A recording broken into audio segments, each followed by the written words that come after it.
started the recording? Yes, sir. Okay, We are okay, fine. recording this. Okay, fine, fine, fine. So today we will be having two sessions, and the first session will be taken by Professor T.K. Jain, sir, on the topic of green entrepreneurship and business models. So before Professor Jain starts with his presentation, I would like to share his introduction to this group.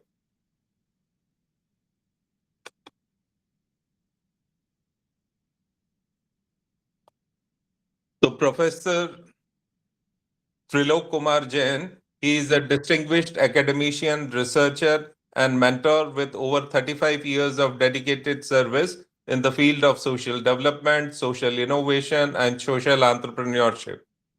He is renowned for his visionary approach and commitment to building sustainable and socially responsible communities. He has significantly contributed to teaching, research, institutional development, and professional mentorship across India. Professor Jain holds a PhD in social entrepreneurship management from MK University, Bhavnagar, and an MBA and MCOM from MDS University, Ajmer, along with a PG diploma in rural development from IGNOU. His academic journey is marked by excellence, interdisciplinary expertise, and a deep passion for empowering individuals and institutions through education. Throughout his illustrious career, Professor Jain has served in several key academic and administrative leadership roles. He is currently the director of the Center for Distance and Online Education at Suresh Gyan Vihar University, Jaipur. He has previously served as the head of department and convener of the entrepreneurship cell at Manipal University, Jaipur. He was principal of Sri Jain PG College, Bikaner, principal of Podar College, Navalgarh, and principal of Sri Atma Vallabh Jain Girls College, Sri Ganganagar. He has also contributed to national academic development as an academic associate at the prestigious IIM Ahmedabad and as a faculty member at IMS Bikaner. A prolific academician, Professor Jain has authored over 2,200 ebooks and case studies published on Amazon and has contributed extensively to national and international journals. His research focuses on social entrepreneurship, innovation, and rural development, making him a respected voice in these domains. Beyond academics, he is deeply committed to social reform and community upliftment. He serves on the board of various NGOs and educational institutions, offers free career counseling to students and professionals, and conduct impactful webinar on key social issues such as road safety, social entrepreneurship, and the future of business. His core areas of expertise include social development and entrepreneurship, rural and community development, social innovations, and sustainable business models, professional mentorship, and of course, distance and online education. He continues to inspire countless learners, educators, and social leaders through his unwavering dedication, innovative thinking, and lifelong commitment to building a better and more sustainable society. So I welcome Professor T.K. Jain, sir, to start his session, and it will be indeed a great uh, moment for us, especially for me, sir. So after so long time, 2002, when you were my teacher at IMS. It has been quite longer time listening to you. So please, sir, start the session. Your screen is visible, sir. Am I audible also? Yes, sir. Very well. Very well. In case if there is any problem of my voice, you can then ask me. I can adapt or modify the scenario at that time. Yeah, it's perfect, sir. Okay. Dear participants, we are really fortunate that you are part of a very good faculty development program, which has been very well planned and very well organized by a wonderful team.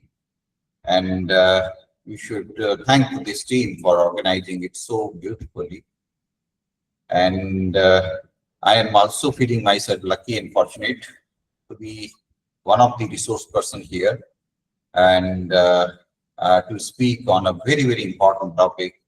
The topic is very important to me personally by heart because I believe this is a really useful topic. If you face any issue regarding language, you can tell me. I can switch over between English and Hindi or between mixed language as per your requirement. मेरी बात आप तक पहुंचनी चाहिए, वो important है. Language is not important, language is only a medium of communication. अगर मेरी बात आपके हृदय को छू सके तो इस सेशन की कोई उपलब्धि रहेगी. और इसीलिए this is an open invitation to you. You can ask any time, interrupt any time, question any time, and make this session truly the session meant for you. Because the purpose of this great opportunity that I've got is to create a true bridge between you and me. What I wish to talk and what you wish to listen, there should be some interaction, and that will enable us कि आपके प्रश्न आए और मैं जवाब दूं तो मेरे को भी समझ में आता रहेगा कि आप क्या सुनना चाह रहे हैं और मैं क्या कहना चाह रहा हूं, और हमारे आपस में तालमेल बना रहे. तो मैं आपका स्वागत करता हूं. आप जब भी जहां भी चाहें बीच में पूछ सकते हैं और पूछिए. आप जितना पूछेंगे, जितना इंटरेक्ट करेंगे, उतना मुझे समझ में आएगा और मैं भी इस सेशन से सीख करके जाऊंगा. इस सेशन की मॉडरेटर टीम का बहुत बहुत आभार जिन्होंने मेरा इतना अच्छा और बढ़ा चढ़ा करके इंट्रोडक्शन आपके सामने दिया, जिससे मेरी इमेज इन्होंने अपनी तरफ से बहुत ऊपर ले गए हैं. लेकिन मैं वापस जमीन पर आपको लौटाना चाहता हूं कि मैं जमीन से जुड़ा हुआ व्यक्ति हूं और जितनी बातें इन्होंने बोली हैं वो कुछ अतिशयोक्ति है, जो स्वाभाविक है कि एक विद्यार्थी के मन में अपने टीचर के प्रति होती है. तो उस भाव्यक्ति को कहना एक स्वाभाविक प्रक्रिया है और उसके लिए हम ये कह सकते हैं कि it is a natural process. तो अब हम आते हैं आज के सेशन के ऊपर और आप सबकी इजाजत हो तो मैं शुरुआत करूं अपनी बात. Yes, sir. Sure, sir. Sure, sir.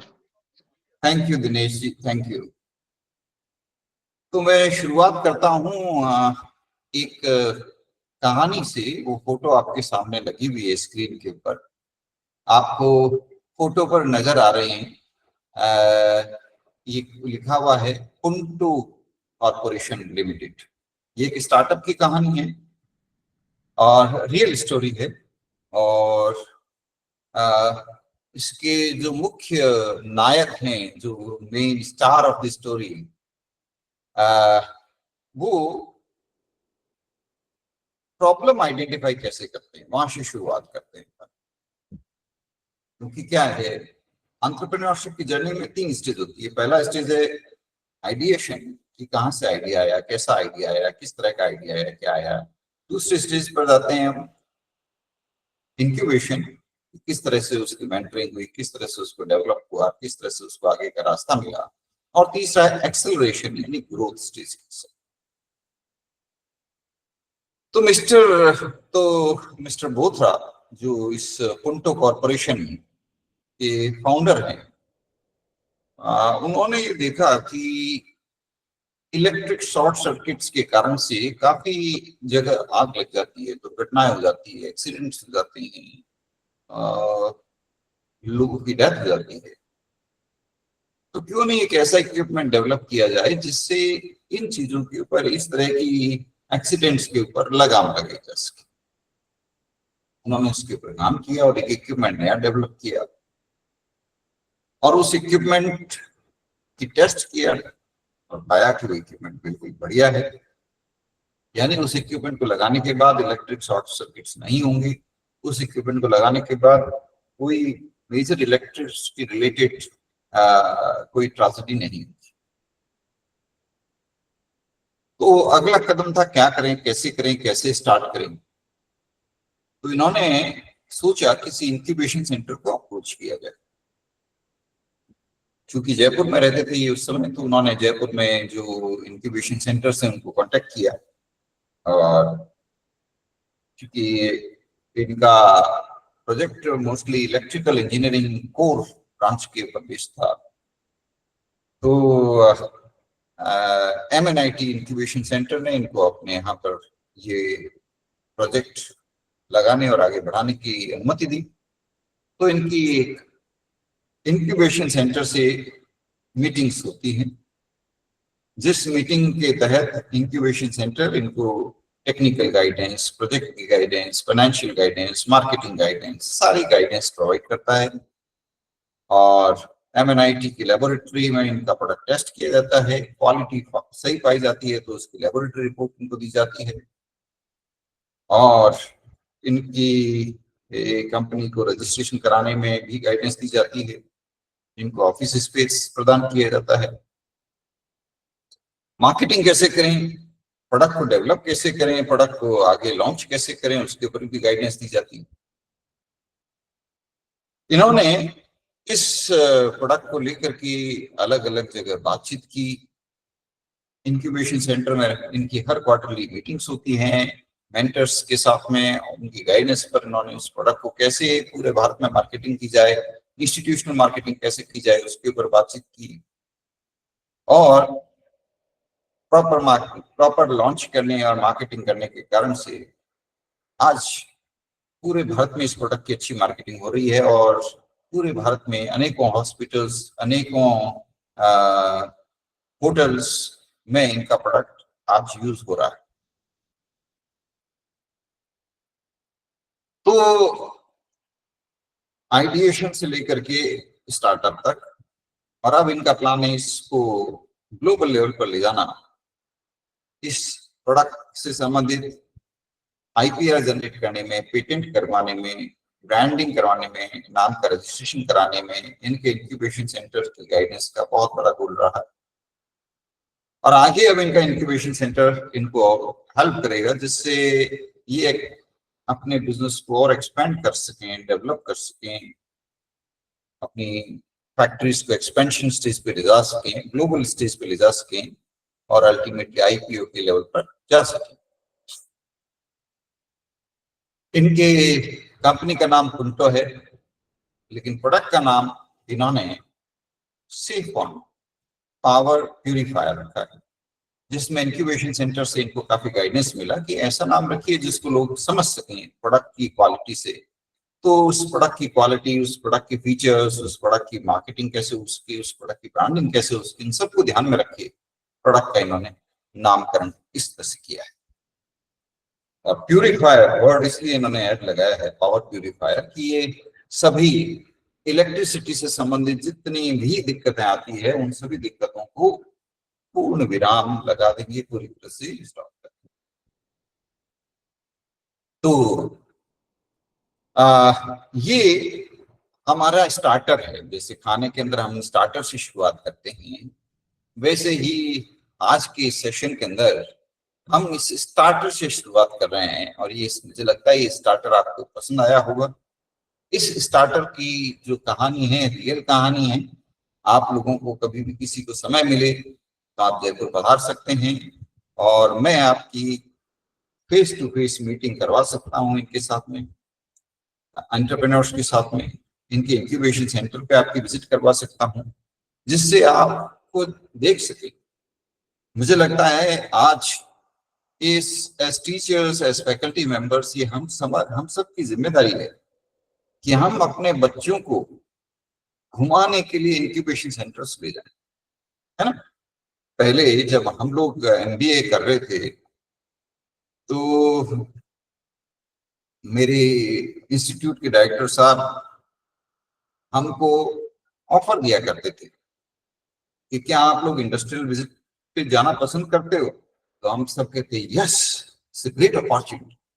फिर वो हमसे पूछते कहाँ जाना पसंद करते हो, तो हम जितने खूबसूरत जगह हमारे दिमाग में आती वो सब बोल देते, और वो हमारी बात मानते। और एक बार उन्होंने हमारा बॉम्बे इंडस्ट्रियल विजिट करवाया, एक बार हमारा दिल्ली इंडस्ट्रियल विजिट कराया। वो वाकई मेमोरेबल इवेंट। उसमें काफी इंडस्ट्रीज हम लोग घूमे, कई लोगों से मिले, और ये बात मैं आपको बता रहा हूँ 1987, 88, 89 के पीरियड की, जब मैं एमबीए कर रहा था।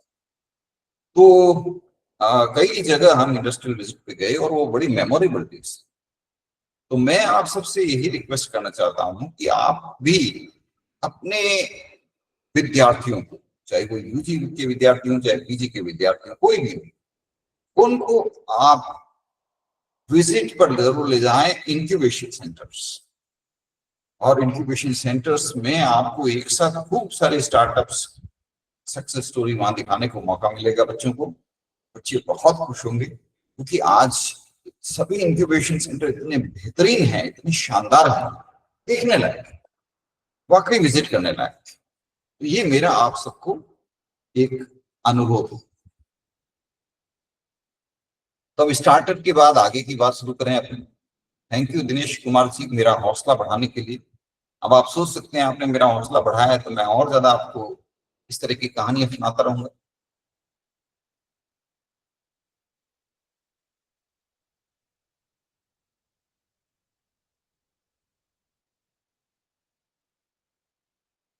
ये मैं स्लाइड नंबर 2 दिखा रहा हूं आपको। आपको नजर आ रहा है ना स्लाइड नंबर 2, या अभी भी आपको स्लाइड नंबर 1 ही नजर आ रहा है? Slide 2 विजिबल है सर। हाँ, स्लाइड नंबर 2 आपको नजर आ रहा है, ठीक है। ये शॉक फ्री लिविंग, ये पर्पस है इस प्रोडक्ट का, जिसके बारे में मैंने आपको चर्चा की है, राइट। ये एक ऐसा प्रोडक्ट है, देखिए, कोई विद्यार्थी आपके पास आया कि सर मैं एक ट्रेडिंग कंपनी खोलना चाहता हूं,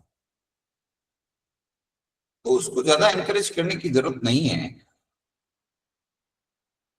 आपको ये देखना है कि ऐसे प्रोजेक्ट पे काम हो, ऐसे आइडियाज पे काम हो जो सस्टेनेबल डेवलपमेंट में हेल्प कर सके, जो हमारे चैलेंजेस को दूर कर सके, जो हमारी समस्याओं को दूर कर सके,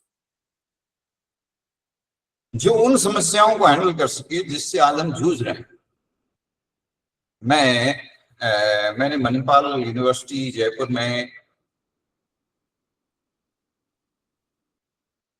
इनोवेशन सेंटर शुरू किया। उस वक्त आईआईसी वर्ड नहीं आया था, तो ये बात है 2013-14 की।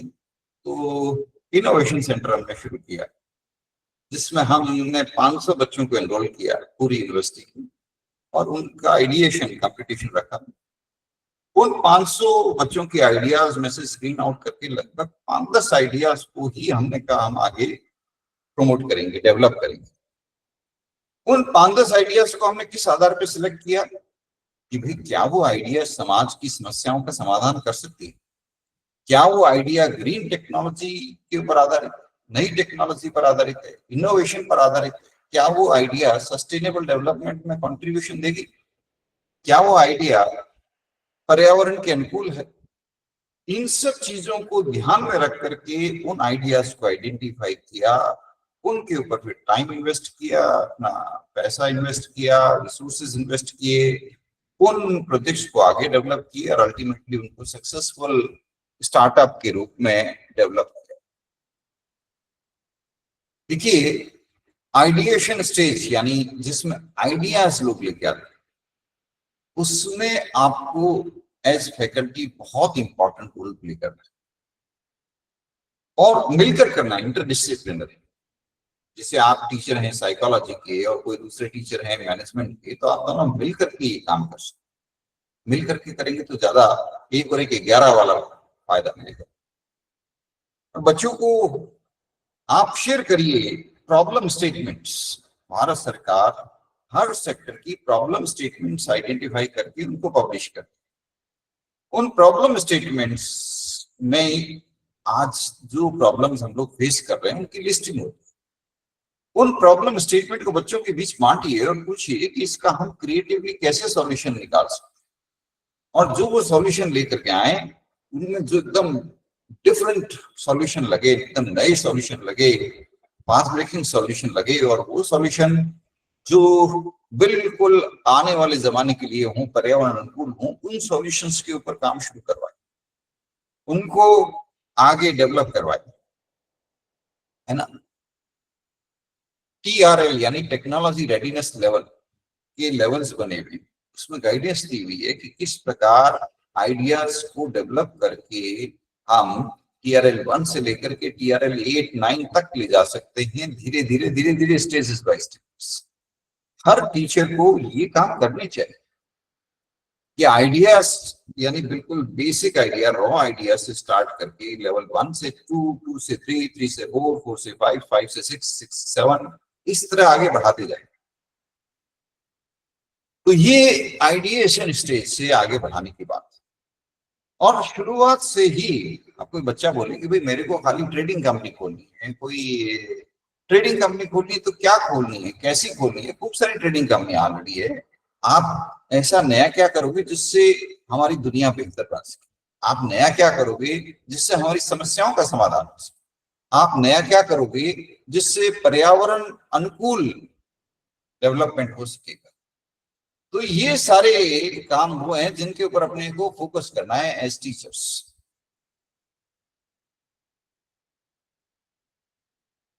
तो इंक्यूबेशन सेंटर का उद्देश्य हर आइडिया को प्रमोट करना नहीं है, बल्कि ऐसी आइडियाज को प्रमोट करना है जिससे हम एक बेहतर भविष्य का निर्माण कर सकें। देखिए यहां मैंने लिख रखा है, हालांकि ये कट रहा है वर्ड, लेकिन जो इस पिक्चर में लिखा हुआ है, cultivating greener tomorrow, green ideas, sustainable innovation. यानी हम टीचर्स का कर्तव्य है कि एक बेहतर भविष्य बनाने के लिए, एक हरा भरा भविष्य बनाने के लिए, एक पर्यावरण अनुकूल भविष्य बनाने के लिए इस प्रकार के बिजनेस को डेवलप करवाना, इस प्रकार के बिजनेसेस को आगे बढ़वाना, इस प्रकार के बिजनेसेस को इंक्यूबेट करवाना, जिससे एक बेहतर भविष्य बना सके। ये हमारा सबका कर्तव्य है और इसके लिए हमको सबको प्रयास करना है। We all have to try to create a better future for our next generations, and that's a very difficult task. Let me tell you, every business is not good business. हर बिजनेस अच्छा business नहीं है। आज कई ऐसे businesses हैं जिसका negative impact हमारी सोसाइटी के ऊपर है। गवर्नमेंट में get earning, GST will come, government will get GST, but ultimately promoting every product which may cause, like selling cigarettes, it is not good product, it is not a good business, it is not going to help the society, right? So we have to understand every product or every business is not a good business. We have to give a direction to our students. हमें सिर्फ Spectator नहीं बनना है, हमें अपने विद्यार्थियों को guidance देनी है, उनको मोटिवेट करना है, उनको हेल्प करना है और उनको बेहतरीन सोशल इनोवेटर्स से, सोशल एंटरप्रेन्योर्स से मिलवाना है। हम हमारे स्टूडेंट्स को शानदार सोशल एंटरप्रेन्योर्स से मिलवाएंगे, ग्रीन एंटरप्रेन्योर्स से मिलवाएंगे, तो हमारे स्टूडेंट्स भी भविष्य के ग्रीन एंटरप्रेन्योर बन जाएंगे। इसीलिए मैं आपसे रिक्वेस्ट कर रहा था कि आपके स्टूडेंट्स को आप जयपुर लाइए। मैं आपके स्टूडेंट्स का मिस्टर बोथरा जी के साथ में गेट टुगेदर कराता हूं। आपके स्टूडेंट बोथरा जी से उनकी इंस्पिरेशनल कहानी सुनेंगे तो प्रेरणा लेंगे और कुछ अच्छा करने के लिए उनके दिमाग में भी नए नए सपने आएंगे और ये बहुत अच्छा रहेगा। इस तरह हम एज टीचर्स अपने रोल को बहुत ज्यादा अच्छे से निभा सकते। इंक्यूबेशन सेंटर्स के क्या कार्य होते हैं? इंक्यूबेशन सेंटर्स शुरुआत में जैसे टेक्निकल फिजिबिलिटी, प्रोडक्ट की viability, product development, prototype development, testing, product quality testing, innovation, इनके ऊपर फोकस करता है। फिर बिजनेस मॉडल डेवलपमेंट में मदद करता है, ऐसा बिजनेस मॉडल जो सस्टेनेबल डेवलपमेंट में भी हेल्प कर सके और वैल्यू प्रोपोजिशन क्रिएट कर सके। फिर बिजनेस इनोवेशंस के द्वारा किस तरह से मार्केट में लीडरशिप ला सके, न्यू प्रोडक्ट है, नया आइडिया है, नया इनोवेशन है, तो उसको मार्केट में कैसे लॉन्च किया जाए। किस तरह से टारगेट मार्केट को आइडेंटिफाई किया जाए, किस तरह से इनोवेटर्स को आइडेंटिफाई किया जाए, किस तरह मार्केट सेगमेंटेशन किया जाए. You know, every product is not accepted by every individual. Initially, mass marketing cannot be done. When you launch a new product, you have to target it to innovators. And this is where incubation center helps. Incubation center regularly undertakes capability development programs. Regularly undertakes such programs whereby entrepreneur is able to keep abreast, keep himself ready for the emerging challenges. So, as incubation, as the faculty member supporting incubation center, you have to help. See, I have seen incubation centers in 1991 when there was no incubation center concept anywhere else. I have worked with ideation projects in 91 under guidance of Professor Anil Gupta Sahab in IIM Ahmedabad. But in last 1.5 decades, this field has really opened up like it.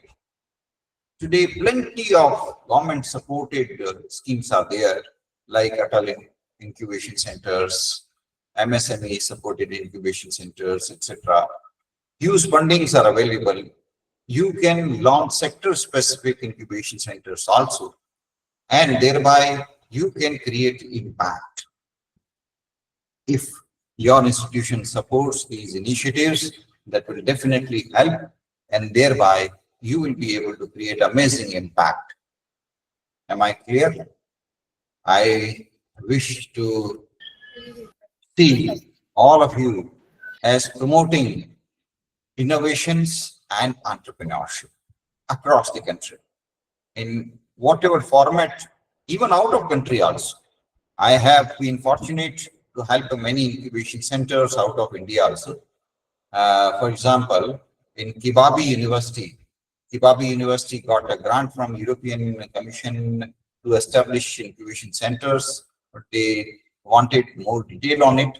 So in 2021, I helped Kibabi University in establishing incubation center. I will be sharing you more details shortly about them. And for 6 months, I conducted an online program for Kibabi University, Africa, and helped them in establishing an incubation center, an innovation center, and they are doing it very well now.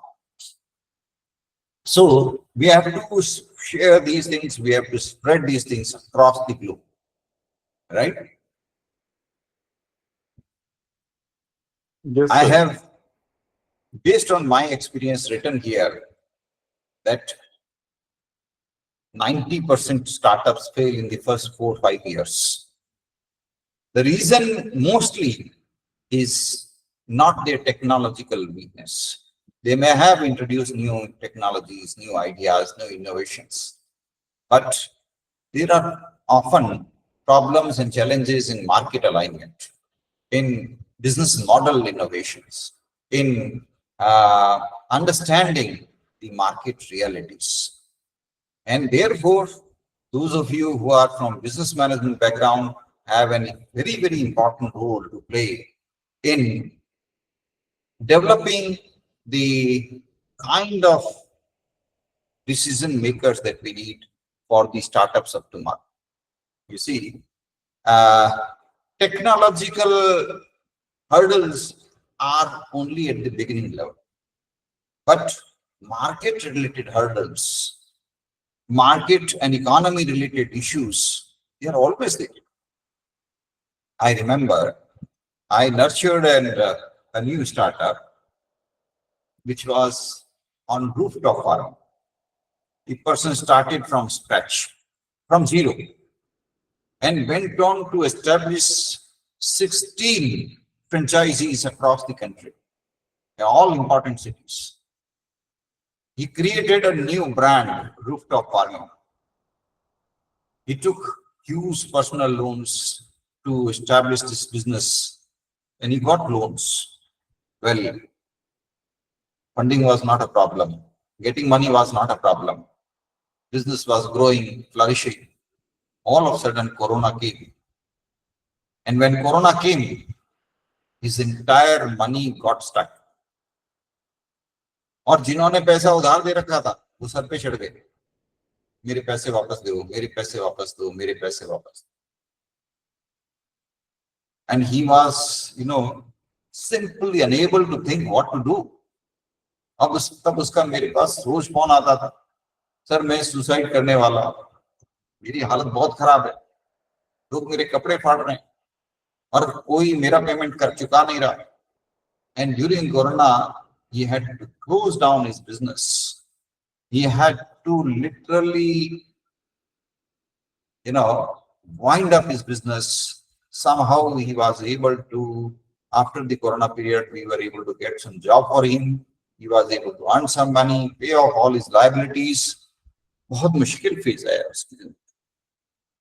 So doing startup means preparing for a very tough, mentally tough life. So that the challenges, which are really huge challenges, can be overcome. Because these are not easy challenges. These are tough, very tough. इतने ही startup के साथ में interaction हो चुका है तो मैं उनकी कहानियां याद रखता हूं, तो मुझे लगता है it is really very difficult and brave decision to become an entrepreneur. Society needs entrepreneurs, but society is not there to pay for entrepreneurship. The entire ecosystem in our country has been supporting an employee-oriented lifestyle. हम school से, college से, university से, हर जगह से एक job oriented life को ही support करते हैं, एनकरेज करते हैं. इवन शादी हो रही होती है तो भी उसी बच्चे को फर्स्ट प्रेफरेंस मिलती है जिसकी गवर्नमेंट जॉब करती है. क्या कहने उसकी.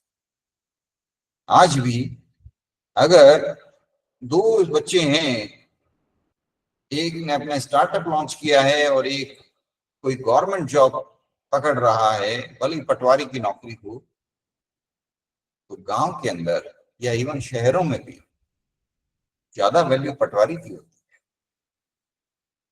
खैर,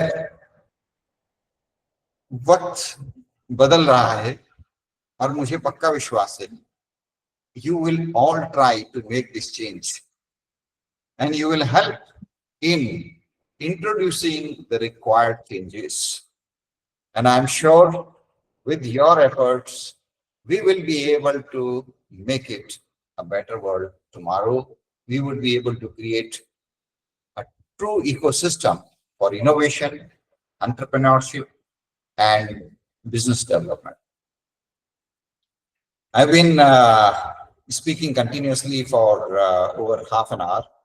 Now I should interject with some questions to see how many are sleeping, how many have not yet slept, how many are on the verge of deep sleep. So let me ask you a few questions. Okay. Who will be able to differentiate between ideation center, incubation center, and accelerator? आप में से कौन ideation centres, incubation centres और accelerators का फर्क बता पाएगा?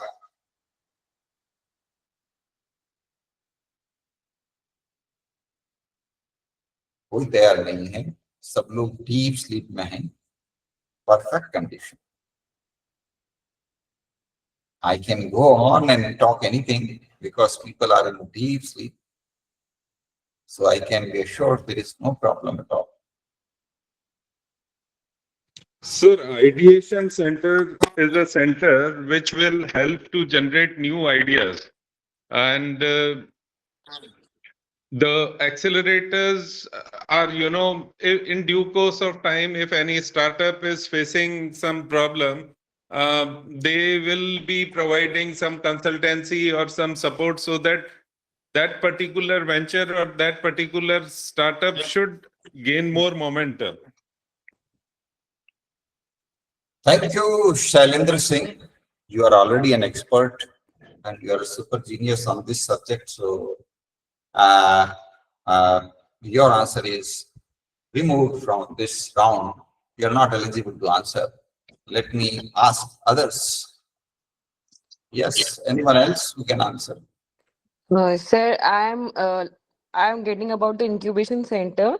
They are आप asking अपना इंट्रोडक्शन भी साथ में दीजिए क्योंकि अपूर्वा जी हम भी जानना चाहते हैं, मैं भी एज पार्टिसिपेंट जानना चाहता हूं कि आप कौन हैं, कहाँ से हैं और क्या बैकग्राउंड है आपका। कहीं आप भी शैलेंद्र की तरह एक्सपर्ट तो नहीं है, थोड़ा डिटेल में जानना चाहता हूँ।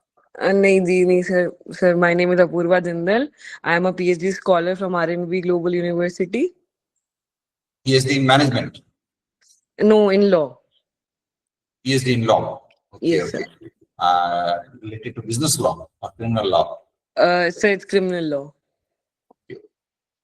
Tell me now, what is your answer? Sir मुझे ज्यादा तो नहीं पता बट थोड़ा बहुत तो मुझे समझ आया incubation centres are centre which are there to help the startups those who people who are ready to be a entrepreneur they need some support any kind of support which they need it might be there are different type of supports that people need to start up the new business so there are incubation centers to help them in the various fields so likewise Very you good. Thank you, Apurva ji. You have done my task very easily. देखिए, rather than me explaining incubation center, Apurva ji has explained this concept, the concept of incubation center, very sweetly and very nicely, right? So, thank you, Apurva ji, making my task easier. Apurva ji ने incubation center के बारे में तो बता दिया है, लेकिन इन्होंने ideation center और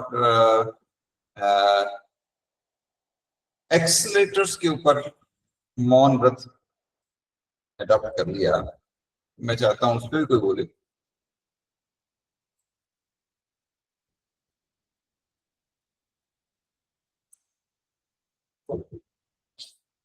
देखिए, एंटरप्रेन्योरशिप की जर्नी 3 स्टेजेस से गुजरती है। पहला है आइडिएशन स्टेज, फिर स्टार्टअप और तीसरा है एक्सेलरेशन ग्रोथ। तीनों के लिए 3 तरह के बिजनेस, 3 तरह के ऑर्गेनाइजेशंस प्रपोज्ड किए हुए हैं। For ideation, Government of India has made it now mandatory for every college, every school, every university, every institution to establish IICs. So IICs पूरे भारत में है, लगभग 50,000 IICs established. ये इनका काम है ideas, creativity, creative ideas, innovative ideas promote करना। उसके बाद उसमें से फिल्टर करके जो इकोनॉमिकली प्रॉफिटेबल हो, वायबल हो, सस्टेनेबल हो, सेल्फ सपोर्टिंग बन सके, वो let's say 2% of them venture into startups. उनके लिए इंक्यूबेशन सेंटर्स हैं। भारत में लगभग 3,500 इंक्यूबेशन सेंटर्स हैं, जिनमें ऑफिस स्पेस मिलता है, इनिशियल फंडिंग मिलती है, टेक्निकल गाइडेंस मिलती है, फाइनेंशियल गाइडेंस मिलती है, मार्केटिंग गाइडेंस मिलती है, रेगुलर ट्रेनिंग मिलती है और स्टार्टअप को लॉन्च करने तक continuous mentoring, continuous interaction, continuous hammering होती है ताकि उसको स्टार्टअप को लॉन्च कर सके और उसको डेवलप कर सके। फिर उसको आगे बढ़ाने का काम होता है उसके लिए एक्सीलेटर्स जो उस स्टार्टअप को और आगे बढ़ाने में मदद कर सके, उनको एक्सीलेटर्स की संख्या और कम हो जाती है क्योंकि गिने चुने स्टार्टअप्स हैं वो एक्सीलेटर्स में जाते हैं। पिछले 1.5 दशक के अंदर इस सेक्टर में जबरदस्त तेजी आई है और पहले पूरे देश के अंदर मुट्ठी भर इंक्यूबेशन सेंटर्स थे और अब 3,500 इंक्यूबेशन सेंटर्स हैं। इतने इंक्यूबेशन सेंटर्स हैं, पूछिए मत, और सब इतने शानदार। आप जरूर देखिए, कभी मौका मिले जयपुर में आइए, भामाशाह टेक्नो हब विजिट करिए, MNIT इंक्यूबेशन सेंटर देखिए, MUJ मणिपाल का इंक्यूबेशन सेंटर देखिए, विवेकानंद ग्लोबल का इंक्यूबेशन सेंटर देखिए, वो सेक्टर स्पेसिफिक इंक्यूबेशन सेंटर है। बनस्थली का इंक्यूबेशन सेंटर देखिए, राइट, और भी खूब सारे हैं इंक्यूबेशन सेंटर्स। तो ये इंक्यूबेशन सेंटर्स वो प्लेसेस हैं जहां जो भी स्टार्टअप अपना चालू कर रहे हैं, भले स्टूडेंट हो भले कोई भी हो, उसको ऑफिस स्पेस, उसको एक ही जगह सारे मेंटर्स, उसको इधर उधर कहीं जाने की जरूरत नहीं, उसको सब वहीं मिल जाएंगे। सीए से कांटेक्ट करना है वो मिल जाएगा, आईपीआर से संबंधित पेपर बनाने हैं आईपीआर एक्सपर्ट वहीं मिल जाएंगे, पैसा रेज करना है तो इन्वेस्टर मीट वहीं होती है, उसको अटेंड कर लेगा, रेगुलर ट्रेनिंग वर्कशॉप्स होते हैं तो सही, तो वहां उसको आते ही सारी समस्याओं का समाधान हो जाएगा। तो मैं चाहता हूं आप सभी लोग इंक्यूबेशन सेंटर्स के मेंटर बने। हर आप में से हर एक, आप पूर्वा जी लॉ बैकग्राउंड से हैं, वो लीगल इश्यूज के ऊपर, उनका वैसे क्रिमिनल लॉ का फील्ड है, लेकिन बिजनेस लॉ के ऊपर अगर वो देना चाहें तो मेंटरशिप दे सकते हैं किसी भी इंक्यूबेशन सेंटर में एज ए मेंटर पर। क्यों पूर्वा जी, मैं गलत तो नहीं कह रहा? पूर्वा जी ने सुना नहीं शायद, मेरी आवाज तो जा ही रही है।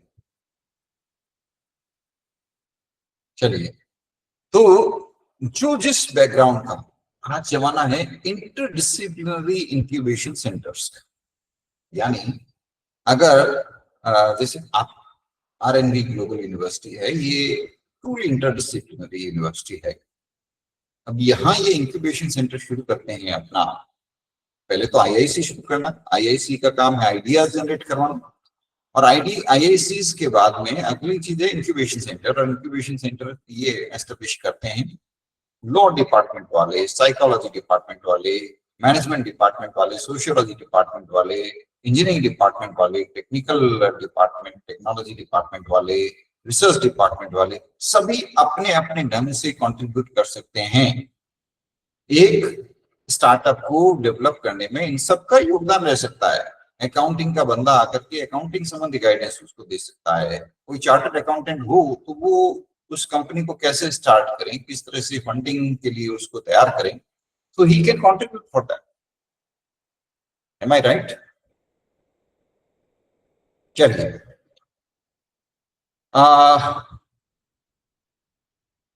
सत्यम जी ने लिखा है कि मेरा क्वेश्चन मुश्किल क्वेश्चन है, इससे मैं एग्री नहीं करता।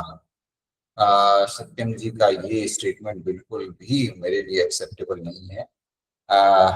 जिस तरह पूर्वा जी ने कोशिश की, उस तरह बाकी लोग भी कोशिश कर सकते थे और जवाब दे सकते। वैशाली जी ने लिखा है incubation centre help startup for growth. Yes, बिल्कुल आपकी बात सही है, यू आर राइट।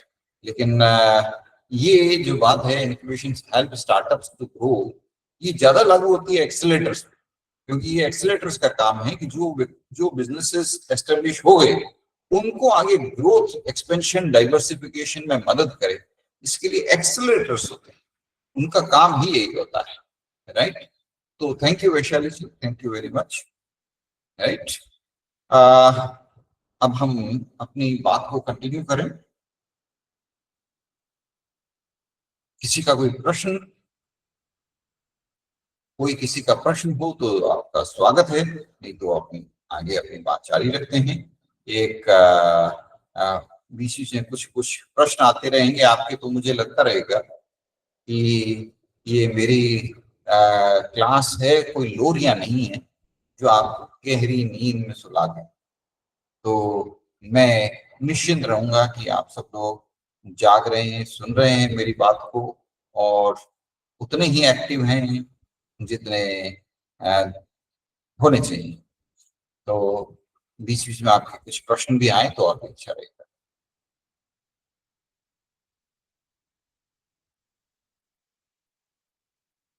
हाँ,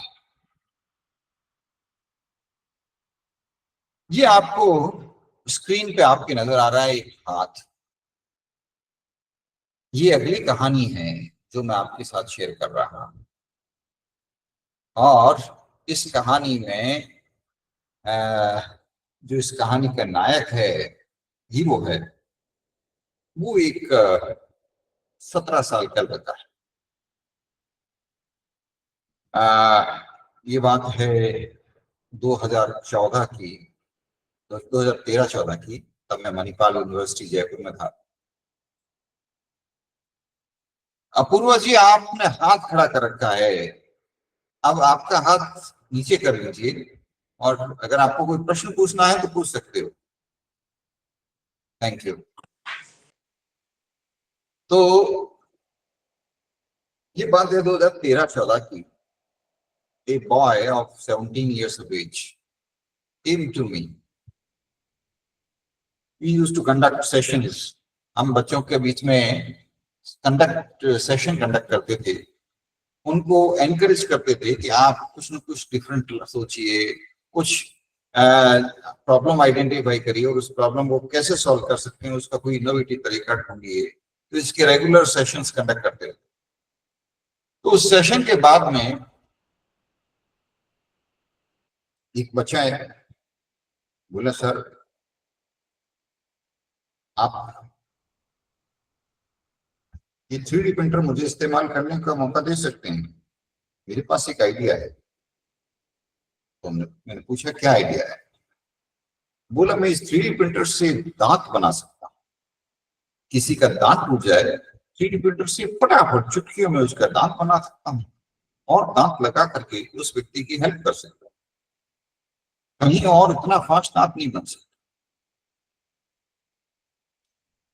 अच्छा आइडिया, इसके ऊपर आप एक्सप्लोर करो, क्रिटिकली रिव्यू करो, राइट। और कुछ एक्सपर्ट लोगों के नाम दिए, मैंने कहा उनसे गाइडेंस लो। फला प्रोफेसर हैं वो इलेक्ट्रॉनिक के प्रोफेसर हैं, उनसे गाइडेंस लो। फला प्रोफेसर हैं वो इसके हैं, इसके हैं, इसके हैं, उनसे गाइडेंस लेके आओ और फिर इसके ऊपर काम करो। अगर तुम्हारा आइडिया शानदार डेवलप हुआ तो हम तुमको सपोर्ट करेंगे, हम तुमको 3D प्रिंटर पकड़ा देंगे। बच्चा बोला ठीक है। उसने काम शुरू किया इसके ऊपर। 5-6 महीने बाद में सबसे गाइडेंस लिए लेवा करके आया। बोला सर और अच्छा आइडिया आ गया कि हम 3D प्रिंटर से किसी व्यक्ति का अगर पांव कट जाए तो वो पांव 3D प्रिंटर से बना करके उसके लगा रहे हैं। तुम इसको और एक्सप्लोर करो और मेरे को एक्चुअल डेवलप करके दो। बोला मैंने एक्सप्लोर कर दिया और आपके को दिखाने के लिए एक सैंपल बना के लाया। वो एक सैंपल भी बना के लाया। बोले ये देखिए। कमाल कर रहा। कभी ठीक है, हम तेरे इसके ऊपर आगे डिस्कस करते हैं। कंटिन्यूसली हमने कई दिनों तक उसके साथ डिस्कशन किया। डिस्कशन करने के बाद ये नतीजा निकला कि बच्चे के आइडिया में दम है, इसके ऊपर काम किया जा सकता है। देखिए सबसे पहला काम होता है एक इनोवेटर को मार्केट से कनेक्ट करना। बच्चे को नहीं पता मार्केट से क्या कैसे कनेक्ट करें, किस तरह कनेक्ट करें। As teachers, as faculty members, we can do this thing beautifully. क्योंकि मैं बिजनेस मैनेजमेंट का प्रोफेसर हूं तो मैं इस बात को समझता था। तो मैंने सोचा इस बच्चे को मार्केट से तुरंत कनेक्ट किया। तो मार्केट यानी टूटे हुए पांव कौन खरीदेगा? तो मैं तुरंत जयपुर फूड गया और जयपुर फूड के मालिक जो हैं उनको हाथ जोड़ के रिक्वेस्ट किया कि साहब एक हमारा बच्चा है, वो 3D प्रिंटर से आपको पांव बना के दे देगा। आपके पास पांव लगाने के लिए रोज लोग आते हैं। जयपुर फूड आपने सुना होगा, जयपुर फूड DR मेहता साहब के द्वारा एस्टेब्लिश किया गया जबरदस्त ऑर्गेनाइजेशन। अब तक करीब करीब 77 लाख लोगों को फ्री के अंदर आर्टिफिशियल लिम्ब लगा चुका है। किसी को पांव, किसी को अंगूठे, किसी को पूरा का पूरा घुटना वगैरह वगैरह फ्री। 77 लाख लोग, उनका ट्रेवल, आना जाना, ठहरना, खाना पीना, रहना और पूरा इलाज, पूरा ट्रीटमेंट फ्री, आर्टिफिशियल लिम्ब। इतना शानदार ऑर्गेनाइजेशन। तो उनको मैंने रिक्वेस्ट किया, उनका आपको तो पाँव की जरूरत पड़ती रहती है, आप अपने यहाँ बनाते हो, हमारे बच्चे को मौका दो, उससे पाँव वो आपको 3D प्रिंट से बना के दे दो, जैसे आप चाहोगे वैसे बना के दे। उन्होंने कहा उस बच्चे को बुलाओ। उसके प्रोटोटाइप लाओ, सैंपल लेके आओ, प्रोटोटाइप जरूरी होता है। तो उस बच्चे को मिलवाया, उसका प्रोटोटाइप दिखाया, तो उन्होंने उस प्रोटोटाइप में खूब सारे करेक्शन बताए कि इसमें ये चेंज करो, इसमें ये चेंज करो, इसमें ये चेंज करो, मैं इस तरह का चाहिए, इस तरह का चाहिए, बना सकते हो तो वापस। बच्चा लग गया, खूब माथा पच्ची की, 3 महीने बाद तैयार, जैसा उन्होंने मांगा वैसा प्रोटोटाइप तैयार। बड़े खुश हुए, उन्होंने तुरंत 2 लाख रुपए का चेक उस बच्चे को पकड़ाया कि ये 2 लाख रुपए लो, ये हमारा ऑर्डर है, कंफर्म्ड ऑर्डर है, हमको सप्लाई कर। हमारे यहाँ पे इतने पेशेंट्स आते हैं, हमें पांव लगाने हैं किसी चेक, बल्ले बल्ले। वो दिन में अपने क्लास अटेंड करता, 3 बजे से हमारे 3D प्रिंटर के पीछे पड़ जाता, कंप्यूटर के पीछे पड़ जाता, पूरे क्लासमेट्स को ले आता अपने, और पूरी टीम मिलकर के उस पर काम करते, कुछ ये करना, कुछ वो करना, कुछ वो करना, कुछ वो करना, और उनको 2 लाख रुपए मिल गए थे। उनके लिए ये बहुत बड़ा अचीवमेंट था, पहला ऑर्डर था, और फटाफट उन्होंने उस ऑर्डर को मीट आउट करना शुरू कर दिया। और फिर तो पूछो मत, उनको इतनी शाबाशियां मिलने लग गई। जयपुर फूड वालों ने कहा तुम तो बहुत अच्छा काम कर रहे हो, वो है। अब उन्होंने अलग अलग बॉडी पार्ट पे काम शुरू कर दिया, आर्टिफिशियल पाँव, उसके बाद में आर्टिफिशियल हाथ, उसके बाद में दूसरे बॉडी पार्ट्स, क्या कहें। तो इसके अंदर सब चीजें थी, एक नया आइडिया था, इनोवेशन था,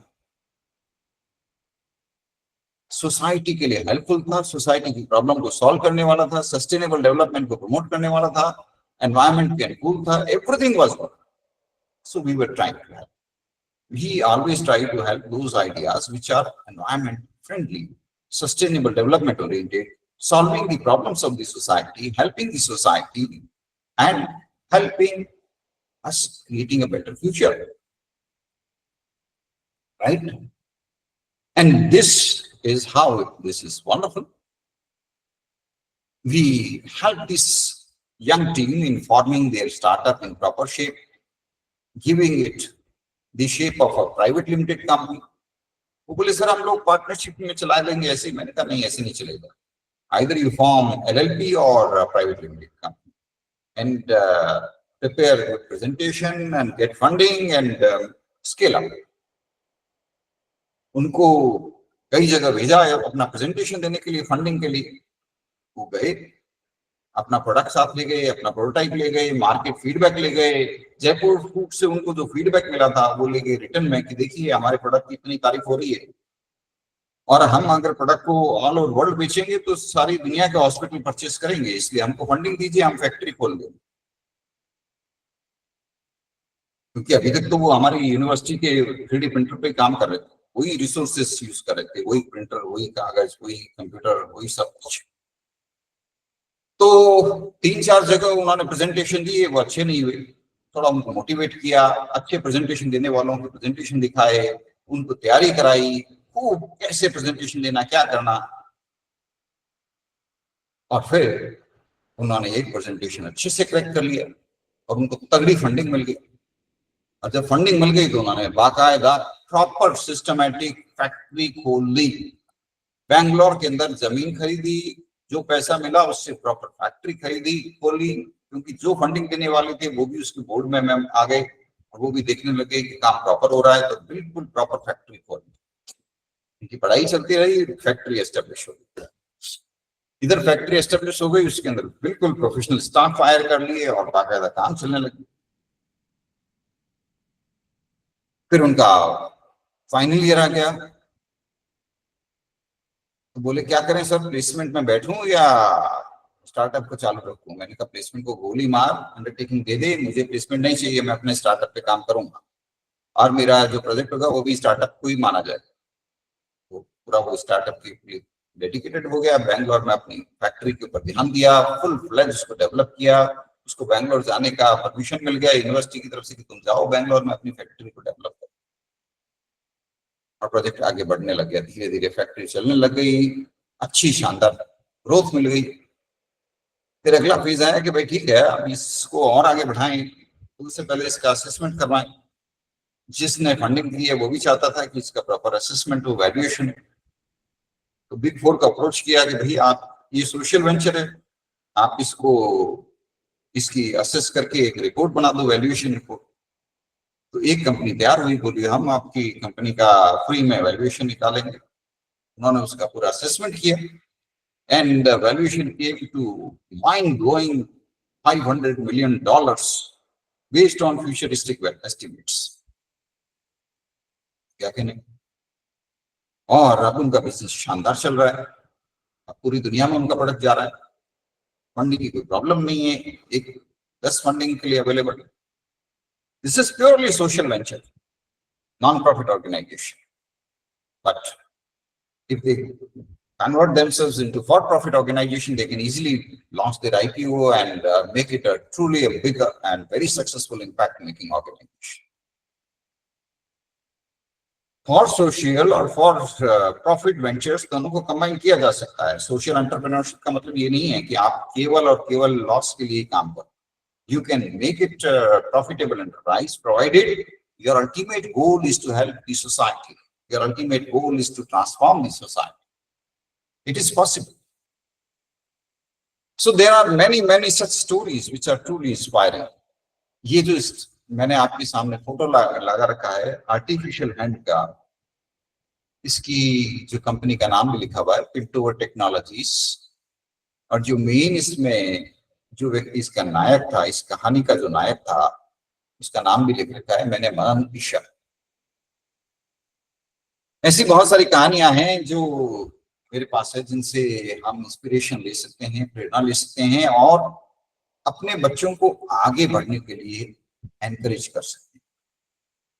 मुझे लगता है हम अगर हमारे स्टूडेंट्स को इन स्टार्टअप्स से मिलवाएं, इन इनोवेटर्स से मिलवाएं, मजा आए।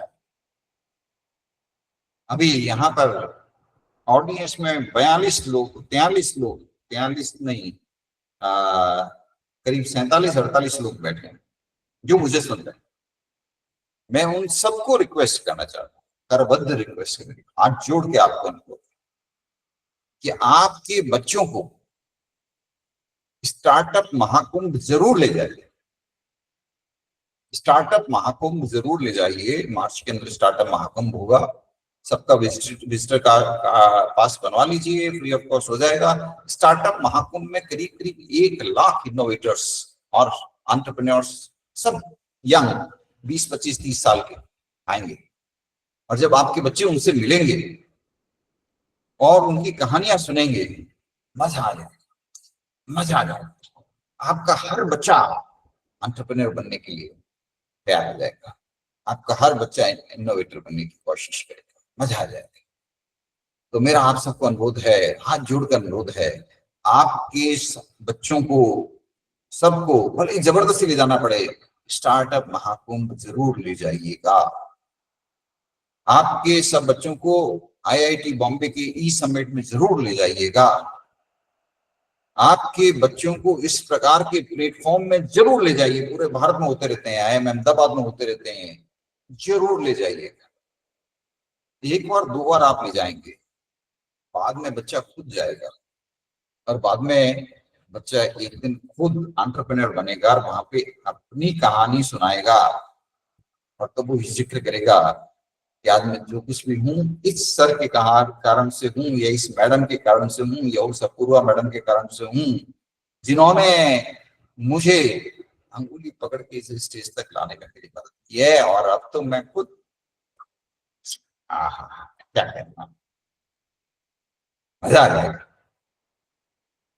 मुझे पक्का विश्वास है आप सभी मेरी इस रिक्वेस्ट को ध्यान में रखेंगे, और हमें पिल्टोवर टेक्नोलॉजी जैसी खूब सारे स्टार्टअप्स चाहिए हमारे बच्चों से, and they can do it, they can do it.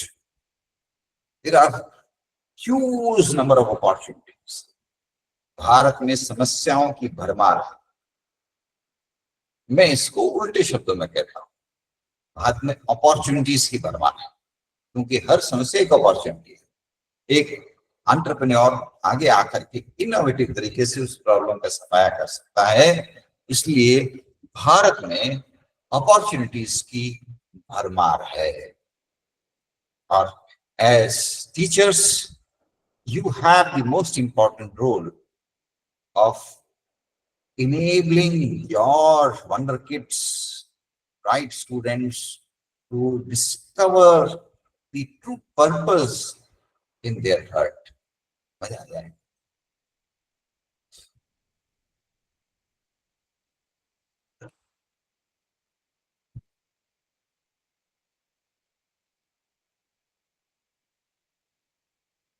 कुछ और कहानियां मैं आपको सुनाना चाहता हूं, सुनना चाहेंगे? बोलो यस। आप नो भी लिख सकते हो। आप नो लिख दोगे तो फिर मैं कहानियां नहीं सुनाऊंगा, फिर मैं कुछ और सीरियस मैटर्स पे बात करूंगा। थैंक यू, यस लिख दिया आप लोगों ने, मेरी जबरदस्ती से ही आप लोगों ने यस लिख दिया। कोई नो भी लिखना चाहे तो लिखिए आराम से।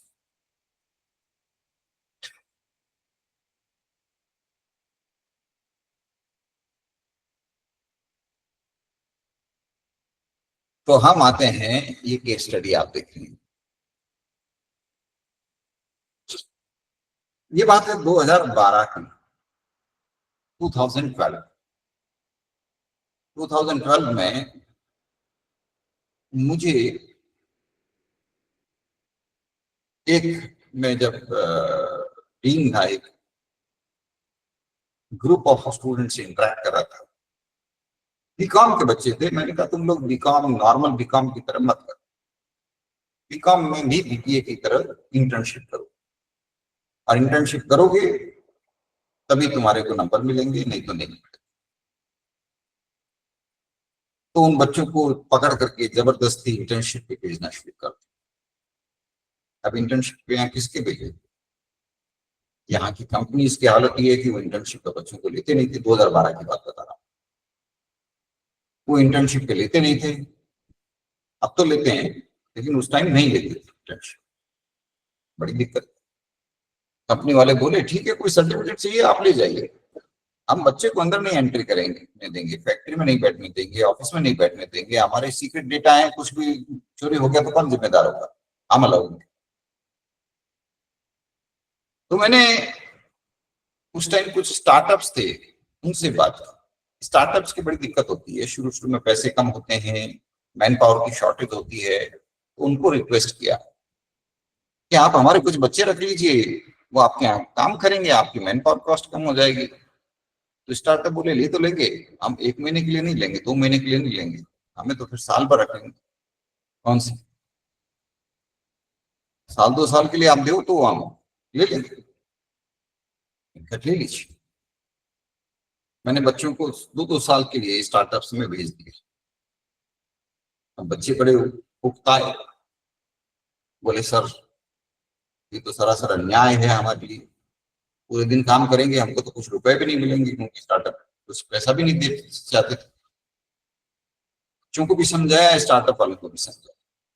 स्टार्टअप वालों को बोला ठीक है, थोड़ा बच्चों को फ्लेक्सिबिलिटी दे दो, पैसे तो आप नहीं दोगे, और थोड़ा बहुत इनको रेस्पेक्ट दे दो, थोड़ा बहुत सपोर्ट दे दो, बच्चे खुश हो।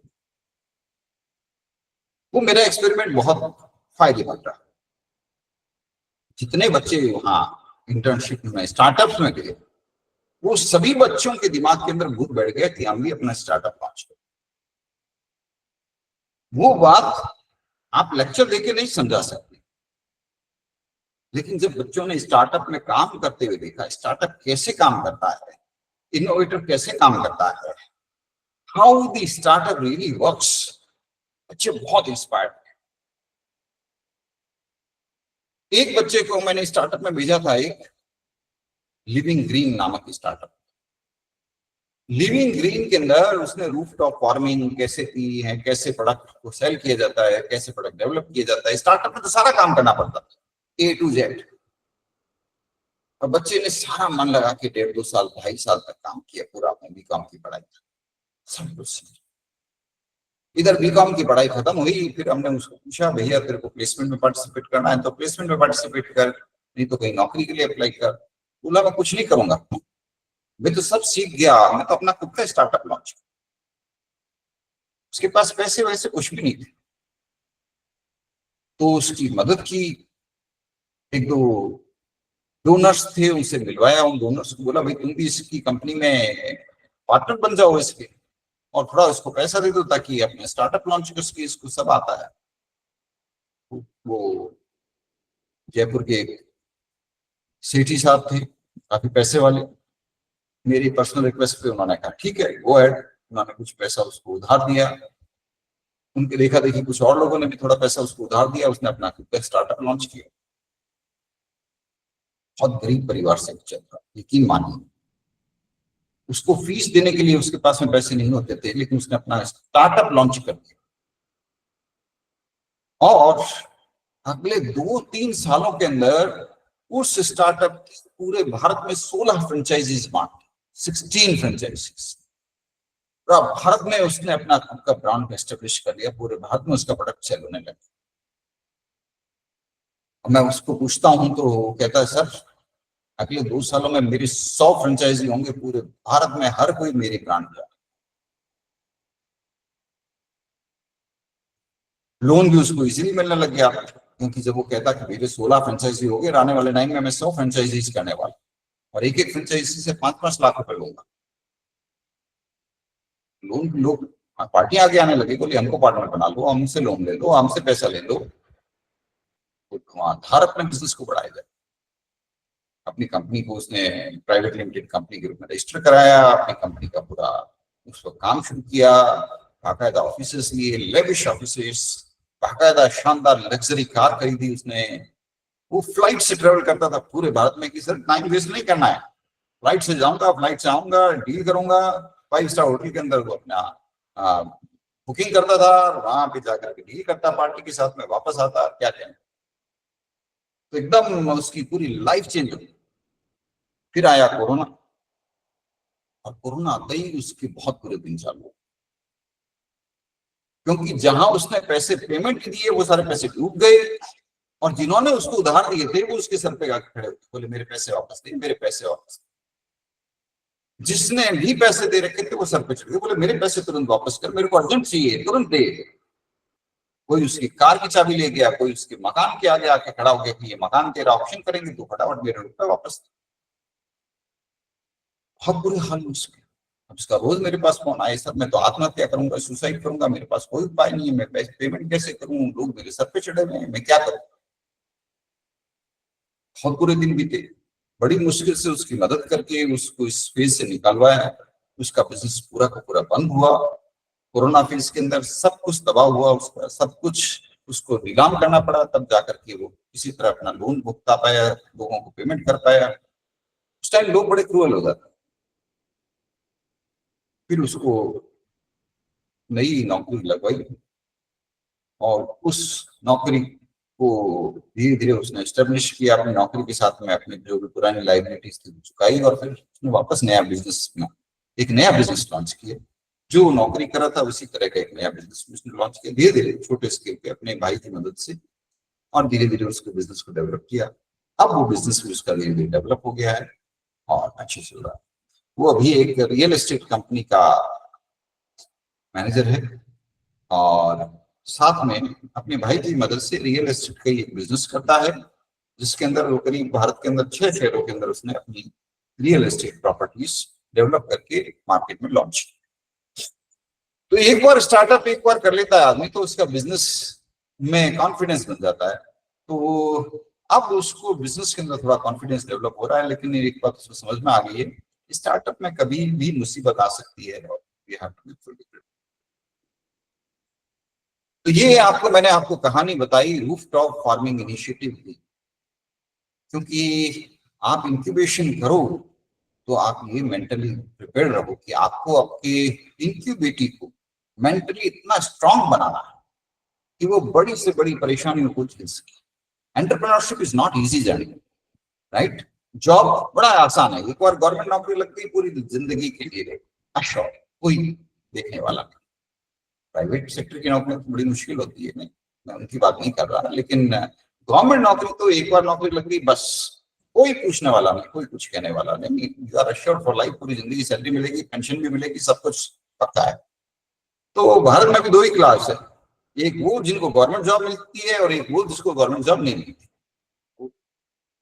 आप समझ सकते हैं। अब मैं दूसरा आपका प्रोजेक्ट बताना चाहता हूँ कबीर यात्रा का। राजस्थान का वीर यात्रा, ये हमारा स्टूडेंट है, बहुत ही प्रिय स्टूडेंट है मेरा। उसके दिमाग में एक ख्याल आया कि फोक म्यूजिक को कैसे प्रमोट किया, किस तरह से डेवलप किया। और फोक म्यूजिक को डेवलप करने के लिए राजस्थान की फोक म्यूजिक खत्म हो रहा था, राजस्थान का फोक म्यूजिक पूरा खत्म हो रहा था। आप ताज्जुब करेंगे कि राजस्थान में अनेक ऐसी जातियां थी, कम्युनिटीज थी, पूरा का पूरा परिवार म्यूजिक को समर्पित था, कला को समर्पित था, आर्ट को समर्पित था। आजादी के पहले उन लोगों को राजा लोग सपोर्ट किया करते थे, सेठ लोग सपोर्ट किया करते थे, उनको सपोर्ट करने का पूरा इकोसिस्टम था, वो खत्म हो गया। आजादी के बाद न सरकार की तरफ से उनको कोई मदद, न सेठों की तरफ से, क्योंकि वो भी वो क्या करें, उनको तो गवर्नमेंट कहती है आप टैक्स दो, CSR करो, ये करो, वो करो, और राजा तो थे ही नहीं। तो ये पूरा इकोसिस्टम खत्म हो गया। अब इतने बेहतरीन गायक थे, वो सब के सब बर्बाद, पीढ़ियां उनकी सड़कों पर आ गई। अभी भी आप राजस्थान की कई ट्रेनों में आप बैठ के जाएंगे, स्पेशली बाड़मेर साइड में जाएंगे, तो ट्रेन के अंदर कोई आएगा, एक तारा बजाएगा, इतना मधुर गाना गाएगा, और आप देखेंगे कि बेचारा कुछ मांग रहा है। बड़ी मुश्किल से दिन के 200 रुपए 400 रुपए कमाता है, कोई उसको 10 रुपए भीख दे देता है, कोई 15 रुपए भीख दे देता है, उससे उसका गुजारा। तो फोक म्यूजिक को कैसे डेवलप करें, कैसे रिवाइव करें, फोक आर्ट को कैसे रिवाइव करें, फोक कल्चर को अपने आप, जो है राजस्थान का अद्भुत कल्चर, उसको कैसे रिवाइव करें, इस पर एक, तो ये हमारा एक बहुत ही प्रिय विद्यार्थी था, इसने ये प्रोजेक्ट लॉन्च किया, राजस्थान का वीर यात्रा। गोपाल सिंह चौहान इस बच्चे का नाम है, इतना शानदार काम कर रहा है, कंटिन्यूस। अभी आप YouTube पे सर्च करो तो आपको नजर आ जाएगा राजस्थान का वीर यात्रा। इसको कंसेप्चुलाइज करके, डेवलप करके, किस तरह से लॉन्च करना, कहाँ से फंडिंग लेना, किस तरह से करना, किस तरह से डेवलप करना, ये सारा काम गोपाल सिंह चौहान करता है। और अभी ये पॉपुलर प्रोजेक्ट इतना पॉपुलर हो गया है कि YouTube के ऊपर इसके जो वीडियोस हैं उनके करोड़ों व्यूज हो चुके हैं, और खाली YouTube से, जो इसका YouTube चैनल है उसके ऊपर इसको हजारों रुपए की इनकम हो रही है। और अब राजस्थान सरकार खुद इसको प्रपोजल देती है कि आप राजस्थान का वीर यात्रा हर साल ऑर्गेनाइज करो, हम आपको पैसा देंगे, आप ऑर्गेनाइज करो। मैं तो ये देख के खुश हूं कि इसके कारण से हमारा फोक म्यूजिक वापस सर्वाइव हो रहा है, हमारा फोक म्यूजिक वापस रिवाइव हो रहा है। भारत की जो अद्भुत कला थी, विरासत थी, देखिए ये सबसे बड़ा झूठ था जो हमको सुनाया गया कि भारत में ओबीसी है, अदर बैकवर्ड कास्ट। वो कोई भी ओबीसी नहीं थे, वो सब highly trained super experts, engineers, technocrats, artisans थे, इतने जबरदस्त थे कि उनको हाईली डेवलप्ड सिटीजन्स कहने की जरूरत थी, जबकि उनको ओबीसी कह करके पूरी तरह से डिमोरलाइज करके उनको खत्म कर दिया। ये ओबीसीज नहीं थे, ये जितने भी ओबीसीज थे वो इतने बेहतरीन इंजीनियर्स थे कि पूरी दुनिया में उनका मुकाबला नहीं था। वो सस्टेनेबल डेवलपमेंट के सबसे बड़े पिलर्स थे, जिनको हमारे देश की गलत नीतियों से खत्म करते थे। इतने बेहतरीन लोहार थे, इतने बेहतरीन सुनार थे, इतने बेहतरीन सिंगिंग कम्युनिटीज थी, इतने बेहतरीन पेंटर्स थे, कारीगर थे, कमाल कमाल। कहीं पर थोड़े बहुत वोट बैंक मिल गए तो उनको कुछ चाबे डाल दिए, बाकी सरकार ने उनको कोई सपोर्ट नहीं। जितने पैसे सरकार लेबोरेटरीज पे खर्च कर रही है, करोड़ों रुपए इन्वेस्ट कर रही है लेबोरेटरीज पे बिना कोई आउटपुट के, उतने पैसे इन लोगों को दिए होते, उसके 5% भी इन लोगों को दिए होते, तो ये इतने कमाल के लोग थे, इतने कमाल के लोग थे, ये कभी नौकरी नहीं मांगते। आज ओबीसी नौकरी की लाइन में लगे हुए हैं, ये कभी नौकरी नहीं मांगते, ये इतने शानदार काम करते कि इनके बनाए हुए प्रोडक्ट पूरी दुनिया में एक्सपोर्ट करते हैं, पूरी दुनिया। आप देखिए आज भी बीकानेर के अंदर आपको कई ऐसी कम्युनिटीज मिलेगी, आप चले जाइए उस कार्यक्रम के पास, इतना बेहतरीन काम है, इतना बेहतरीन काम है, उनके बनाए हुए प्रोडक्ट्स पूरी दुनिया में एक्सपोर्ट हो सकते हैं। आप जाइए कभी सोनारों के पास में, इतनी बेहतरीन मीनाकारी करते हैं उनकी बनाए हुए प्रोडक्ट। वो तो बेचारे क्या करें, उनके बनाए हुए प्रोडक्ट्स बम्बई के ज्वेलरी सेलर्स 10 गुना रेट के ऊपर सेल करते हैं। इंग्लैंड की महारानी को जयपुर की कंपनी सेल करती है मीनाकारी, और वो मुंह मांगे दाम। इसी तरह आप देखिए कितने बेहतरीन ये कलाकार हैं। बीकानेर के अंदर कोटा डोरिया साड़ियां बनाई जाती है, इतनी बेहतरीन काम है, इतना बेहतरीन कॉटन साड़ीज होती है, इतना बेहतरीन काम है। ये आप देखिए, देखते रह जाएंगे।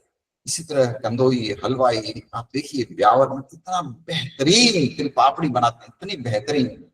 हम लोग कैडबरी के प्रोडक्ट क्यों खरीदते हैं, इतनी बेहतरीन तिल पापड़ी के होते हुए, और कैडबरी की बिकती है 3000 रुपए किलो और तिल पापड़ी बिकती है 300 रुपए किलो, फिर भी नहीं बिकती। हमारे आर्टिसंस बेरोजगार हो, कभी मौका मिले कुछ करके माल खाए।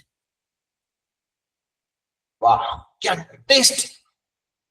कभी मौका मिले आप अपने बच्चों को कला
आपको मेरी आवाज आ रही है? शायद कोई दिक्कत हो तो बताइए। नहीं सर, अब आ रही है, आ बीच रही में है शायद सर। क्रैक हो गया था। डिस्कनेक्ट हुआ था बीच में। हाँ हो जाता है, लेकिन अभी सबको आवाज आ रही है तो अपनी बात जारी रखते हैं। जी सर। ये मैं आपको स्क्रीन नजर आ रही होगी।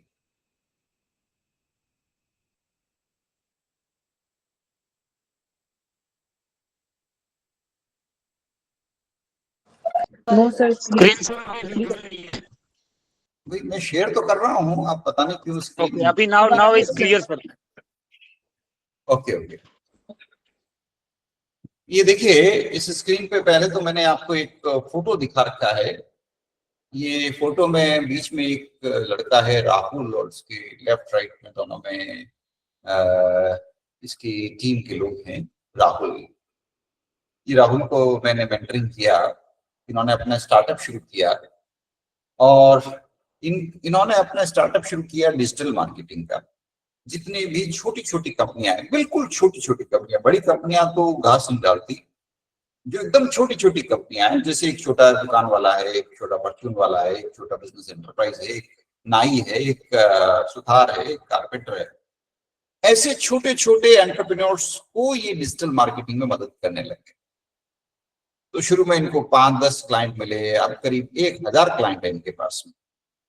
बहुत कम पेमेंट पे काम करते हैं, तो डिजिटल मार्केटिंग करते हैं और डिजिटल मार्केटिंग करके उनके बिजनेस का कायाकल्प कर देते हैं। अब आप देखिए, ये बच्चा जो है राहुल, ये करीब 23-24 साल का है, ये 11 साल से बिजनेस करने लगे हैं। अभी इसको बिजनेस करते हुए 14 साल हो गए। इसके ऊपर मैंने किताब भी लिखी बाद में। 11 साल की उम्र में इसने अपना बिजनेस स्टार्ट किया और अभी ये इसका बिजनेस फर्स्ट क्लास चल रहा है। अभी राजस्थान सरकार के एमएसएमई डिपार्टमेंट ने इसको इनवाइट किया कि तुम आओ और अभी प्रोजेक्ट दो, प्रपोजल दो, जिससे पूरे राजस्थान के छोटे छोटे एंटरप्रेन्योर्स को हम मदद कर सकें, उनको कैसे कर सके। तो इसने राजस्थान गवर्नमेंट को प्रपोजल्स बना के दे दिए कि आप ये करिए, आप वो करिए, आप वो करिए, जिससे छोटे छोटे एंटरप्रेन्योर्स हैं वो भी अपने बिजनेस को बहुत अच्छे से एस्टेब्लिश कर सकें और अपने बिजनेस को आगे बढ़ा सकें। देखिए, इससे ज्यादा बड़ी देश सेवा नहीं हो सकती। हमारे देश के साथ सबसे बड़ी गद्दारी हमारी तब होती है जब हम विदेशों के ब्रांड्स के पीछे पागल हो जाते हैं, जबकि उनसे बेहतरीन प्रोडक्ट्स हमारा पड़ोसी बना रहा है। वो इसलिए नहीं खरीदते क्योंकि हमारा पड़ोसी छोटा एंटरप्रेन्योर। आप क्वालिटी प्रोडक्ट खरीदिए, लेकिन केवल ब्रांड के पीछे भागने से क्या फायदा। क्वालिटी अच्छी है, आपका पड़ोसी भी बना रहा है, आप क्यों नहीं उसको सपोर्ट करते। आप उसके प्रोडक्ट नहीं खरीदेंगे तो उसका बिजनेस कैसे चलेगा, उसकी दाल रोटी कैसे चलेगी। आप खुद सोचिए इस बात। आज हम लोगों के अंदर एक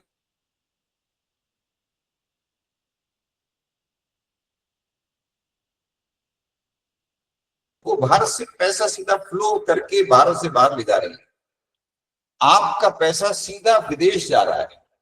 लेकिन अगर आप अपने पड़ोसी से, और हर व्यक्ति अगर इसी तरह से अपने पड़ोसी से माल खरीदना शुरू करे, अपना सामान खरीदना शुरू करे, तो आप सोचिए हमारे आड़ोस पड़ोस के छोटे छोटे एंटरप्राइज है, सभी खड़े हो जाएंगे, ग्रो करेंगे और वो सभी वायबल बन जाएंगे। और नहीं तो जिस तरह आज पुष्कर के मालपुआ बनाने वाले सड़कों पर आ गए हैं, भिखारी बन गए हैं, हकीकत में उन्होंने अपना धंधा छोड़ दिया है, वही हाल सारे बिजनेसेस का होगा, छोटे छोटे कॉटेज इंडस्ट्रीज का होगा।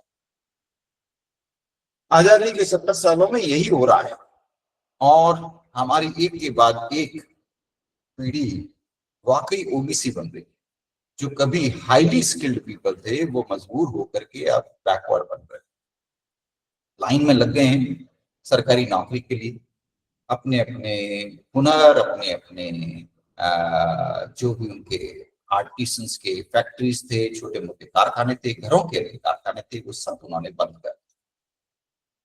तो इस पर हम टीचर्स को बहुत इंपॉर्टेंट रोल प्ले करना है और इसी के लिए मैं आप सबको रिक्वेस्ट कर रहा हूँ। ये मैंने एग्जांपल्स लिखे हैं फ्रॉम ट्रेनिंग टू ट्रांसफॉर्मेशन। कई इंस्टीट्यूशंस में मैंने इनोवेशन सेंटर एस्टेब्लिश की। मणिपाल यूनिवर्सिटी में 2013-14 में आईआईसी, तब आईआईसी वर्ड नहीं था, तो इनोवेशन काउंसिल, तब भारत सरकार की कोई योजना नहीं थी, तो हमने अपने आप इनोवेशन काउंसिल एस्टेब्लिश की। मैं थैंकफुल हूँ, उस वक्त वाइस चांसलर थे संदीप संचेती, उनको मैंने सुझाव दिया, उनको मेरा सुझाव पसंद आया और उन्होंने उसको एस्टेब्लिश किया और 500 विद्यार्थियों को इनोवेटर बनाया। फिर मैंने किबाबी यूनिवर्सिटी केनिया में है, अफ्रीका के अंदर है, उसकी मदद की, उनको innovation centre, incubation centre establish करने में मदद की और अब वो बहुत बढ़िया चल रहे हैं। ये मैंने उनको ट्रेनिंग जो दी उसका मैंने जिक्र किया है। 16 नवंबर 2021 में मैंने पहली बार उनके लिए ऑनलाइन क्लासेस कंडक्ट की और फिर अगले 6 महीने तक उनको ट्रेनिंग दी। उसके बाद उनके फैकल्टी ने उसको सस्टेनेबल बनाया और वो बहुत बढ़िया चल। उसके बाद अफ्रीका की एक और थी, साउथ ईस्टर्न यूनिवर्सिटी, उसकी भी मैंने हेल्प किया, गाइड किया और बनाया। IIM अहमदाबाद में 1991 में 92 में जब हम लोग वहां पे थे तो वहां बड़े अच्छे प्रयोग किए जा रहे थे। वहां पे हर बच्चे को शोध यात्रा पे भेजा जाता था। वो बच्चा गांव गांव जाता, देखता इनोवेशन क्या हो रहा है, नया क्या हो रहा है, किस तरह से हो रहा है, उसको डॉक्यूमेंट करता और बाद में उस डॉक्यूमेंटेशन के बेस पर पेटेंट जनरेट किया जाता और वो पेटेंट उसी किसान के या उसी मैकेनिक के नाम से बनाया जाता जिसने वो किया और उसको कमर्शलाइज करा के जो इनकम होती है वो उसी को वापस दी जाती। बड़ा अच्छा प्रयोग था।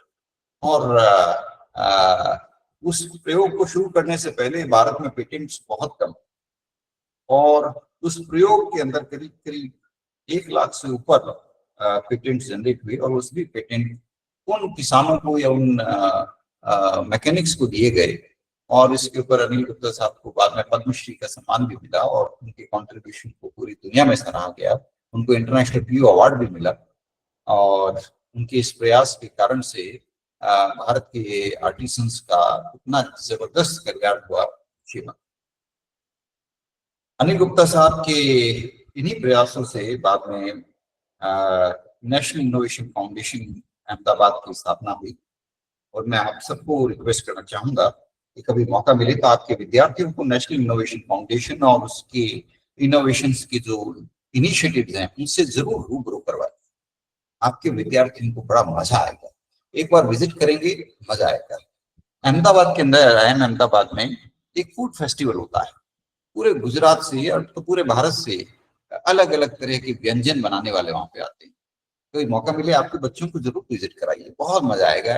वाकई उनको विदेशी फूड से उनकी वितृष्णा हो जाएगी, और उनको रियलाइज होगा कि भारत में कितनी वैरायटी है फूड की, कितना अच्छा फूड है। अभी वो पिज्जा विज्जा के पीछे पड़े हैं, वो सब छोड़ देंगे, और जो अद्भुत टेस्ट है भारत के अंदर, कितनी वैरायटी है, हर स्टेट की वैरायटी, वो एक साथ वहां देखेंगे, मजा आ जाएगा। ऐसे आए अहमदाबाद में अनेक प्रयास हैं जिसके कारण से हम भारत की कल्चर को, भारत की संस्कृति को इनोवेशन और एंटरप्रेन्योरशिप को वापस रिवाइव करने का प्रयास कर सकते हैं, हम उनसे प्रेरणा ले सकते हैं। तो ये मेरे कुछ प्रयास थे जो मैंने आपके साथ में शेयर किए। उम्र बीतती जाती है, ये छोटे छोटे प्रयास हैं, किसी तरह हमसे जितना बन पाया हमने किए। मैंने भी अपनी पूरी जिंदगी निजी क्षेत्र में ही गुजारी है, और मुझे पता है निजी क्षेत्र में क्या हालत होती है। हालांकि एक बार सरकारी नौकरी भी मिली, परमानेंट नौकरी थी, लेकिन कुछ व्यक्तिगत परिस्थितियों के कारण से फिर वापस वो उससे इस्तीफा देकर के मैं भी में आ गया था।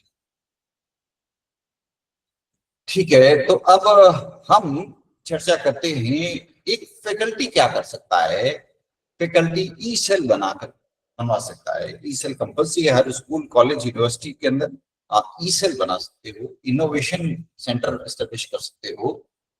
इंक्यूबेशन सेंटर के लिए फंडिंग चाहिए, इंक्यूबेशन सेंटर में पैसा इन्वेस्टमेंट बहुत चाहिए। अटल इंक्यूबेशन सेंटर में आप अप्लाई कर सकते हो, 10 करोड़ रुपए तक की फंडिंग मिल जाती है।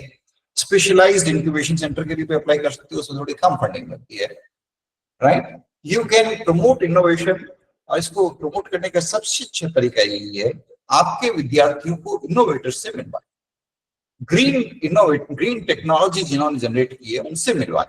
आपके बच्चे भी कुछ पर्यावरण अनुकूल करेंगे। आप में से जो लोग बीकानेर से हैं, मैं उनको रिक्वेस्ट करूंगा कभी मौका मिले तो आपके बच्चों को निर्मल बर्डिया जी से मिलवाइए। निर्मल बर्डिया जी ने अपनी जिंदगी का लक्ष्य बना रखा है 1 करोड़ वृक्ष लगाने का, और मेरे ख्याल से अब तक करीब 15-20 लाख वृक्ष तो लगवा ही चुके। इस तरह से वो ये काम कर रहे हैं, और उन्होंने अपना लक्ष्य बना रखा है गोचर भूमि को वाकई असली गोचर भूमि बनाना है, जिसमें गायें पल्लवित हो सके, और पूरा जो अपना ट्रेडिशनल कंसेप्ट था, अपना एज और कंसेप्ट था गायों के ऊपर आधारित डेवलपमेंट का, वो रिवाइव हो सके। कभी आपको मौका मिले तो उसको देखिए, वो वाकई बहुत अच्छा काम कर रहे हैं। हमारे विद्यार्थियों को इन सब के बारे में हम बताएंगे तो हो सकता है उनके अंदर भी कुछ इस दिशा में सोचने के लिए कुछ जिज्ञासा थी। मैं यहाँ पर जिक्र करना चाहूंगा कि कभी मौका मिले तो आपके विद्यार्थियों को ब्लाइंड पीपल एसोसिएशन जरूर ले जाइए अहमदाबाद।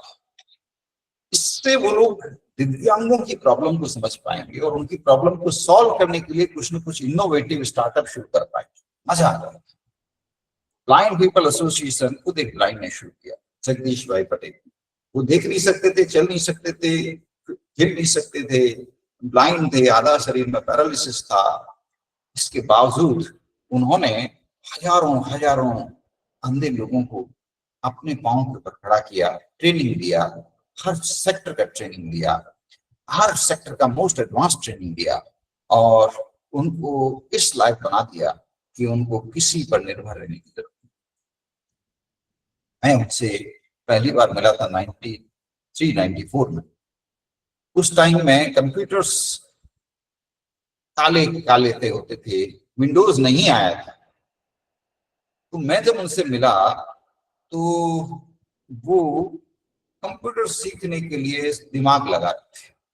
मेरे से बोले कि मेरा सपना है हर ब्लाइंड व्यक्ति कंप्यूटर सीख जाए और कंप्यूटर पे काम शुरू। मुझे लगा ये इम्पॉसिबल आइडिया है। मैं उनको उस मुंह पे बोला नहीं, लेकिन मन मन में बोला कि तुम्हारी अकल सठिया गई है क्या? ये कंप्यूटर हम लोग नहीं चला सकते ढंग से, आंखों वाले। हमको एक एक कमांड रखनी पड़ती है टाइप करने के लिए, और तुम चाहते हो सारे अंधे लोग कंप्यूटर सीख जाए? How is it possible? Not possible. वक्त बीत गया। 6 साल बाद जब मैं दोबारा उनके ऑफिस गया मेरे दोस्त से मिलने, जो वहां का मैनेजर था, तो मेरे दोस्त ने सबसे पहले मुझे यही कहा कि आए हुए हो तो एक बार हमारा सेंटर देख के आओ। आप हैरान रह जाओगे कि हमारे यहाँ पे अंधे लोग वो फिल्में बनाते हैं, एनिमेशन फिल्में, जो वो खुद नहीं देखते, लेकिन उनकी फिल्में पूरी दुनिया के लोग देखना चाहते हैं। और मुझे मुझे विजिट करने के लिए एक लेडी को बुलाया कि जाओ वो अपना कंप्यूटर सेंटर दिखा के लाओ। और मैं हैरान रह गया कि कोई व्यक्ति सपना देखता है, उसको कैसे हासिल करके दिखाता है। जब मैं वापस आया तो मेरे दोस्त ने मुझसे पूछा कि क्या आपको इस लेडी में कोई खासियत नजर आई? तो क्योंकि ज्यादातर ब्लाइंड लोग हाथ में स्टिक लेके घूमते हैं, तो मैंने कहा नहीं, कोई खासियत नहीं है, हम जैसी ही है ये लेडी। क्या हुआ? बोला आपको पता नहीं चला? आपके साथ ये आधे घंटे घूमी है, आई, सारे सेक्टर आपको दिखा के आई, आपको पता नहीं चला ये ब्लाइंड है? हैं? कि ब्लाइंड है, मुझे तो पता नहीं चला। बोले ये बैंक में नौकरी करती थी, एक्सीडेंट हो गया, बैंक ने निकाल दिया, इसकी इच्छा हुई सुसाइड कर। फिर उसके बाद ये यहाँ आई, ब्लाइंड पीपल एसोसिएशन में जगदीश भाई पटेल के साथ में काम करने लगी। जगदीश भाई पटेल ने इसको इंस्पायर किया। अब इसका एक एक कदम मेजर्ड है, इसको पता है कब क्या चीज कहाँ पर है, और ये इतने आत्मविश्वास से चलती है, इतने आत्मविश्वास से आपसे चलती है कि आपको पता ही नहीं चलता कि ये प्लान। तो मुझे लगा कि अगर ऐसी जगह विद्यार्थियों को ले जाया जाए तो कितना मजा आ जाएगा, उनका जिंदगी को देखने का नजरिया ही बदलेगा, उनकी सोच ही बदल जाएगी। तो मैं तो जब मैं IMS कार्य में था तो हमारे बच्चों को एनकरेज किया करता था कि एक बार आप ब्लाइंड पीपल एसोसिएशन देख के आइए। मुझे बड़ी खुशी है, मेरे कहने पे कई बच्चे ब्लाइंड पीपल एसोसिएशन देख के आए, और आपको जानकर के ताज्जुब होगा कि उनमें से कई बच्चे आज बहुत बड़े सोशल एंटरप्रेन्योर हैं, और वो UN की जो मीटिंग्स होती है उसमें भारत को रिप्रेजेंट करते हैं। उनका जब मैं फेसबुक पेज देखता हूं कि वो UN के अंदर बोल रहे हैं और भारत को रिप्रेजेंट कर रहे हैं सोशल इश्यूज पे, मजा आ जाता है। तो जो मजा मुझे आया है, मैं चाहता हूं आपको भी आए, आपके भी विद्यार्थी इसी तरह का काम करें, और आपको भी गर्व से ये कहने का मौका मिले कि हमारे विद्यार्थियों ने इतना अद्भुत काम किया है। मजा। तो दोस्तों, हमारा समय पहले ही काफी खत्म हो चुका है, 7:33 है। आप में से किसी के कोई प्रश्न है तो आपका स्वागत है, और नहीं तो फिर हम इस सेशन को यही विराम दें। आपका बहुत बहुत शुक्रिया। Thank you all. And good evening sir, yes, my self doctor Dinesh. हाँ, सर काइंडली रिपीट करना, एक वो गुजरात का कौन सा आपने बताया, लाइम? मैंने तो गुजरात की कई जगह के बारे में बताया नहीं आपको। सर, अभी जो लास्ट एंड में बताया अभी था आपने बताया। Blind people association. Okay okay sir, okay sir, thank you.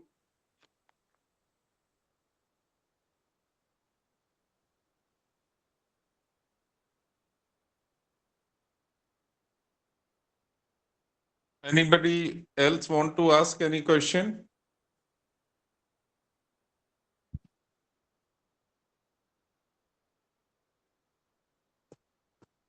Thank you all. I'll request the organizers to share the feedback also with me. If there are any queries. Yes, sir. Yes. Yes, sir. It will You can be share shared. my contacts with the participants, and you can share their queries to me. I'll try to reply them later on also. So with that, I thank you all, and special thanks to the organizing team, and see you soon sometimes. Thank you all. Thank you so Bye-bye. much, sir. Thank you so much. Lot of thanks, sir.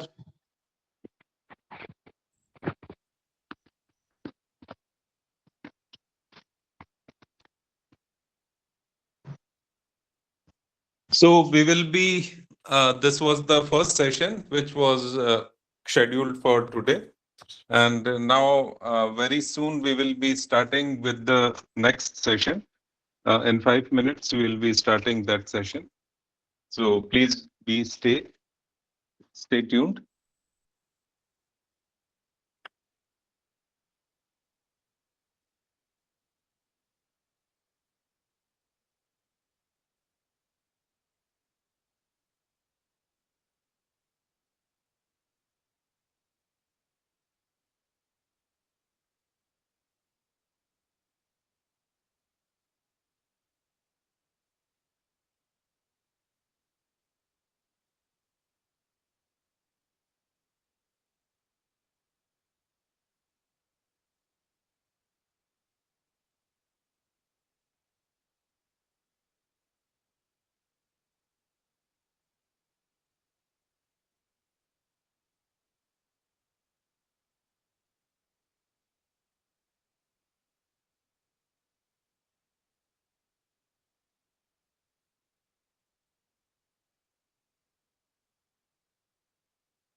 Okay, so am I audible to you all? Yes, sir. Yes, sir. Okay, okay. I'm just sharing the screen. So just give me 1 minute so that I could share the screen.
So good evening, all participants. And today, this session, which I'll be taking, that is on the policy framework and approaches for green economy, right? Policy frameworks and regulatory approaches for green economy. Now, see, as we all know that green economy and sustainable development are the need of this hour.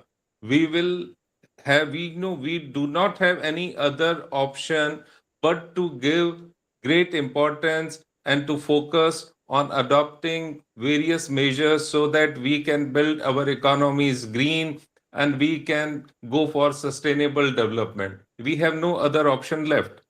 But just by uh, that this is the need of the hour and all corporates or all organizations or all government bodies or individuals, they will adopt sustainable approaches for development, sustainable approaches in business, or they will adopt green economy. That cannot be left, that cannot be ensured, that cannot be left over to individuals or business organizations. There has to have some policy framework, there has to have some approach, some dedicated approach which will be motivating them, which will be persuading them, which will be encouraging them, and which will provide some incentive so that business organization, governments, or even the countries as a whole, they move towards green economy and they adopt sustainable development.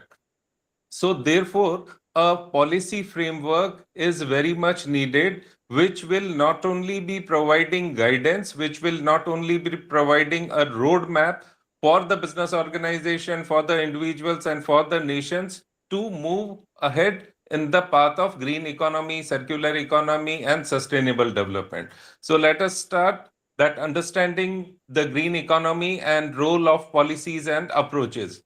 Basically, as we all know, that green economy refers to an economic system that aims for sustainable development by reducing environmental risk, promoting resource efficiency, and fostering low carbon growth, as well as ensuring social inclusion. So, three very important aspects of green economy is that we need to reduce or mitigate the environmental risk. Also, we need to promote or we need to increase our efficiency in resource utilization, carbon, low carbon growth should be there, and the social inclusion should be ensured. All over the world, governments are deploying a mix of policies and regulations to drive this transition because we are in a transition phase. We are in a transition phase to move towards a sustainable development or green economies. So, therefore, these approaches or these policy framework, they should and they are actually balancing innovation. They are providing market incentives. mandate, and they are generally navigating trade-offs like short-term cost versus long-term resilience. That is very important in achieving a green economy model, because short-term costs may be high, but the long-term benefits are very good when you go for circular economy or green economy. Now, broadly, in order to provide a framework, policy framework, United Nations have given a draft, and that is a set of UN Sustainable Goals, UN SDG, which they are calling it. And majority of these UN SDG are to be achieved, significant work is to be achieved by 2030. Till date, as of in 2025, various countries have done very good work on achieving these UN Sustainable Development Goals. And the governments have also, all across the world, they have formulated their domestic policies based on these United Nations Sustainable Goals. Various types of policies, whether it is related to energy, whether it is related to infrastructure building, or whether it is related to climate change and environmental measures, they have basically taken the foundation from these UN SDG goals. There are 17 total UN SDG goals, but for us, when we are talking of green economy, and when we are talking of the sustainable development approach, now we will not be focusing entirely on all these 17 UN SDGs, because for us the most relevant ones are selected, and on basis of that I have tried to share with you in coming slides that what all policy changes or approaches has been taken over by the government of our country. And of course, yes, all over the world. These UN SDG goals, 17 UN SDG goals, they are basically providing a vision that where the world should move. And this vision of UN SDG goals, which is there in form of targets, that is basically providing a foundation for the nations all across the world to develop their policy frameworks. So we will start with the UN SDG Goal 7, that what does UN SDG Goal says and what are its targets, and on basis of that, the government all across the world, you yourself can see that in our country also how the government is promoting and providing incentives to clean energy with the help of solar missions and all that. So UN SDG 7 shared that ensure access to affordable, reliable, sustainable and modern energy for all. Clean and affordable energy for all should be ensured. And there are certain targets like 7.1 of this UN SDG 1 says that by 2030, we have to ensure universal access to affordable, reliable and modern energy services. 7.2 says that we need to increase sustainably substantially the share of renewable energy in the global energy mix. That in the total global energy mix, the means through which or the ways through which we are generating electricity or energy, the share of renewable energy should be increased, right? So we need to move from fossil fuel based energy to renewable energy sources. By 2030, we need to double the global rate of improvement in energy efficiency. See, just with a simple example, that our incandescent bulbs or the tube lights which are filled with inert gases, they are not that much efficient. They are not that much efficient energy devices.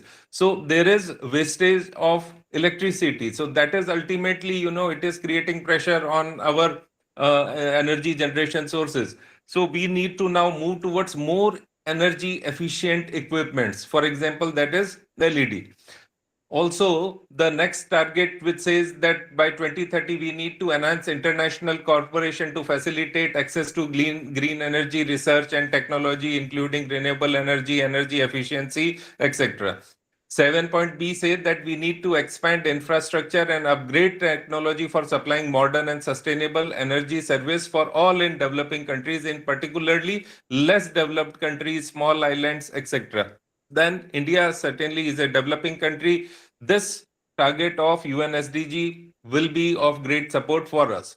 Then the SDG which is of important for us is UN SDG 9, which says that we need to build resilient infrastructure, promote inclusive and sustainable industrialization, and foster innovation.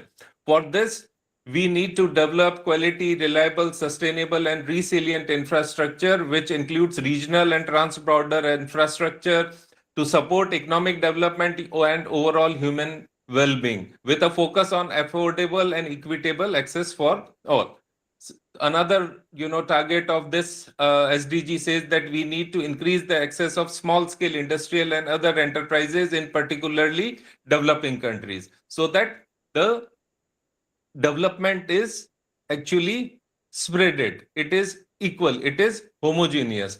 By 2030, we need to upgrade upon infrastructure and retrofit industries to make them sustainable with increased resource use efficiency and greater adoption of clean and environmentally sound technologies.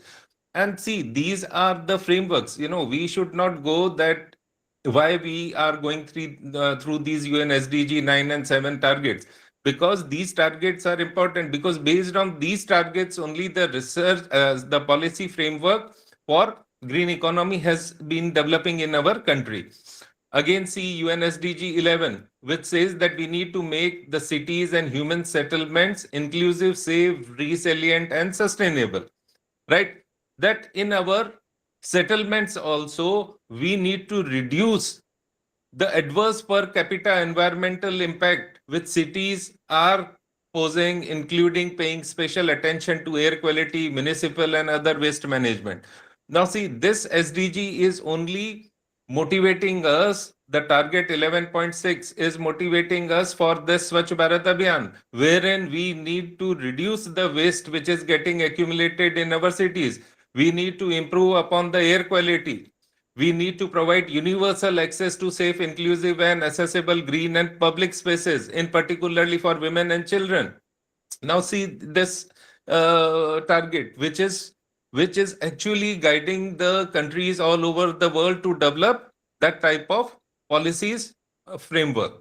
Again, UN SDG 12, which ensures sustainable consumption and production patterns. If our production patterns and consumption is not sustainable, then certainly we cannot move towards green economy. The first and foremost, the point or the base which is very much needed in green economy pursuit is that we need to have sustainable consumption and production patterns. So targets for achieving this particular UN SDG has been given. Like 12.2 says that by 2030, we need to achieve the sustainable management and efficient use of natural resources. Now see, such a wonderful, target it is. It is just in one line, it is saying that whatever natural resources we are utilizing, we need to have efficient use of that resources. If we are not efficiently using a particular resource, particular natural resource, then what? We are actually wasting it. And any wastage of natural resource is actually going to be a burden for us in coming years. So these are different types of UN SDG goals. And based on this, broadly 6 key policy and regulatory approaches are now being seen all across the world. And these 6 key policy and regulatory approaches says that first, we need to provide a detailed action plan with clear accountability. First, we need to provide a detailed action plan that how we are going to achieve sustainable development or green economy. Now, the description of this approach says that we need to develop sector-specific roadmaps with timelines, resource, and cross-agency oversight. We need to engage local government and we need to monitor the progress using the baselines or the benchmarks and multi-stakeholder reporting to ensure alignment, and we also need to resolve conflict if it arises. So the first approach for green economy should be that we need to provide a detailed action plan and we need to ensure that which agency which organization will be held accountable for that particular policy. Sector-wise, sector-specific roadmaps are to be prepared. And in coming slides, you will see that for solar, clean energy, green energy, how our government has provided a framework. There has to be a regulatory body. There has to be an organization which will be held accountable.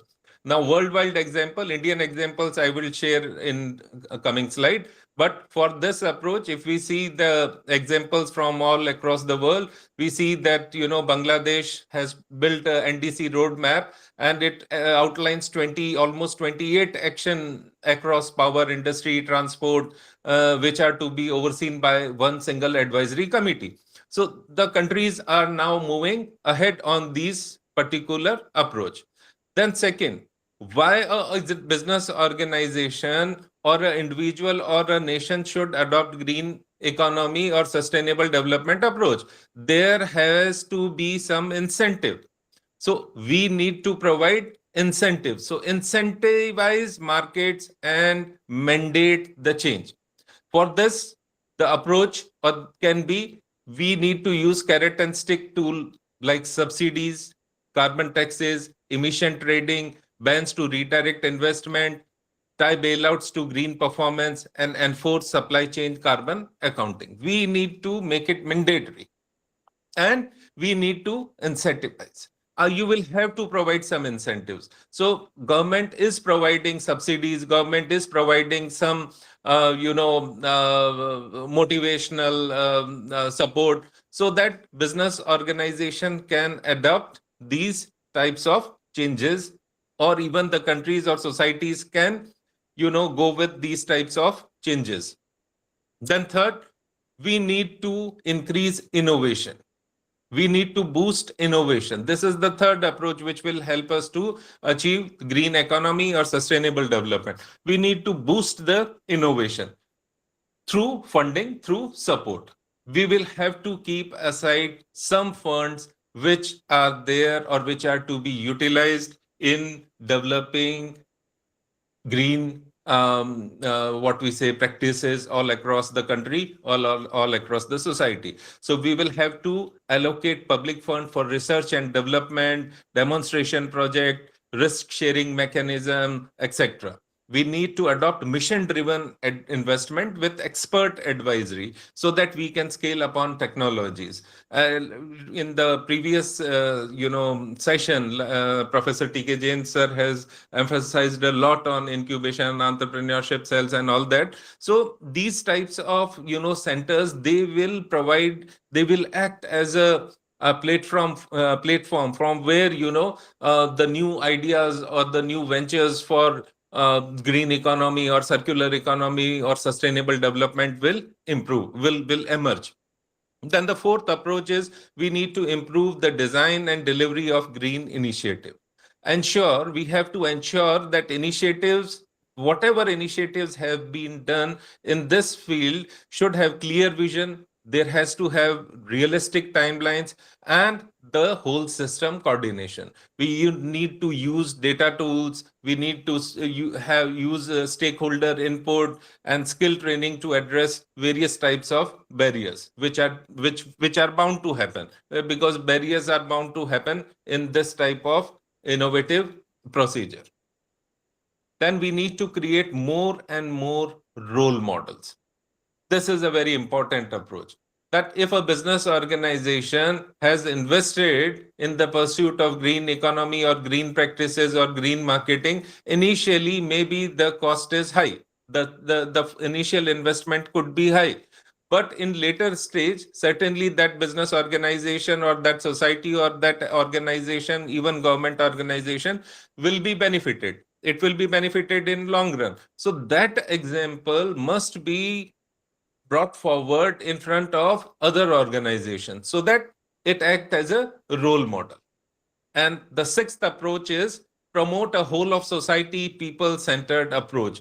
Actually, without the support of society, without the support of common citizen, this goal of achieving sustainable development or green economy, circular economy cannot be achieved. You have to include, you have to ensure that the common citizen of your country, of your society is equally sensitized towards this concept of green economy, this concept of sustainable development. So we need to promote a holistic approach wherein no corner of society, no part of society is left isolated. It has to be inclusive. The approach is that each and every part of society, each and every citizen is, at least he or she should be sensitized towards this noble cause. Then only we will be able to achieve this particular objective. Now, let us come to India's green economy policy framework. What all policy frameworks India has adopted so that we can achieve this, noble cause of green economy and sustainable development. I hope the screen is visible as well as I'm audible to you clearly. My voice is clear and the screen is clear. Is it okay? Yes, sir. Yes, sir. Okay. Okay. Thank you. So these are the India's green economy policy framework, which I'll be sharing in the next few slides. So the India's overall green economy policy framework includes national missions like the National Action Plan on Climate Change and the National Green Hydrogen Mission, schemes like PM Kusum for solar energy in agriculture, and various other fiscal measures. Fiscal measures, I hope everybody knows fiscal measures. So can anybody reply in comment box, what is fiscal measure? A quick answer will be appreciated. What do we mean by fiscal? Yes, hand was raised. Yes, Tanu Bhardwaj.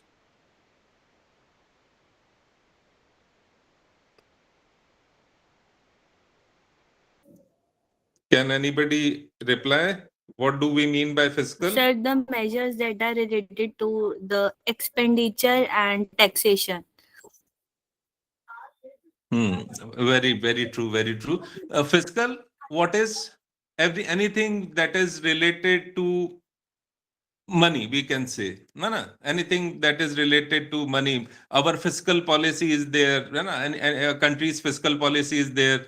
And what is the name for fiscal policy of our country? The name is budget, right? So fiscal measures like providing some incentive in form of financial support. That is a fiscal measure. So government is also taking fiscal measures so that they can promote green economy in our country, like sovereign green bonds. Regulatory instruments are also there, like green credit program. So the basic green economy policy framework of our country has got action plans, national missions, action plans are there. Then there are certain schemes. Common example is of the Pradhan Mantri Kusum Yojana for solar drip irrigation and solar plants for farmers. Then fiscal measures, that is financial support, and regulatory commissions or regulatory instruments have also been created. It is, this incidence is around, I think 1 year back, if I'm not wrong, there was a news that our ministers, cabinet minister for transport and that department, Mr. Nitin Gadkari, he came to Parliament in a car which was driven by hydrogen fuel. Right. So this is part of National Green Hydrogen Mission. Right. So we are trying, our government is trying a lot. They are trying to popularize that hydrogen-based fuel for cars also. So these are some policy framework. So broadly, I have discussed that our policy framework include nation mission, and then we have certain schemes, fiscal measures, and regulatory instruments. Then the Energy Conservation Act of 2001 of our country, that has laid the groundwork for energy efficiency.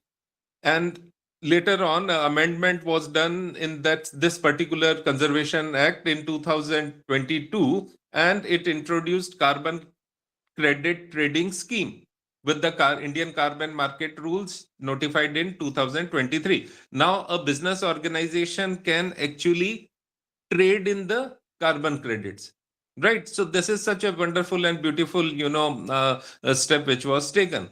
So all these initiatives basically focus on promoting renewable energy, improving energy efficiency, restoring the natural capital, and creating a market-based incentive for environmental positive activities. You need to create a incentive structure. If incentives are not provided, or if you do not expose the incentives which are anticipated in front of a business organization or an individual, every organization or business organization, or it is government organization, or it is an individual, they will resist change. They will resist change. Change is, the resistance to change is inherent in human beings. Very quickly, we cannot accept, or we don't accept change. Whenever we will be accepting change with enthusiasm or joy, the anticipated incentive should be good. So our policy framework should also have incentive, market-based incentive, or any other incentive which the business organization or the government organization or the individual will receive if they move ahead on this green economy or sustainable development. Then our next national action plan on climate change. This includes mission like National Solar Mission, wherein we are targeting that almost 50% of our energy generation should be from clean sources. Providing this Pradhan Mantri Kusum Yojana, again, it is part of our National Solar Mission. Use of solar lanterns, use of solar cookers, and various other devices which can function on solar energy. That is part of our National Solar Mission. So this National Action Plan on Climate Change, it has included National Solar Mission in its gambit, so that more focus can be given on generating electricity or energy from clean sources. Then our National Green Hydrogen Mission, as I have told you, this aims to make India a global hub for green hydrogen production by 2030. Means we are targeting that India should become an important hub, a major hub where green hydrogen is produced, and that can be used as a fuel. Then our national mission on sustainable habitat. This is focusing on sustainable urban development, including energy efficient transport and the municipal planning. And again, you see how this national mission on sustainable habitat is correlated with UN SDG. We have seen in our previous slide that UN SDG, I can show you again, UN SDG on this. We need to, UN SDG 11, we need to make our cities and human settlement inclusive, safe, resilient, and sustainable. So based on this, we are moving on this national mission for sustainable habitat. That in our municipal planning, in the planning of settlements, we need to ensure that sustainable habitat is provided. Clean cities, waste should be reduced, waste should be recycled.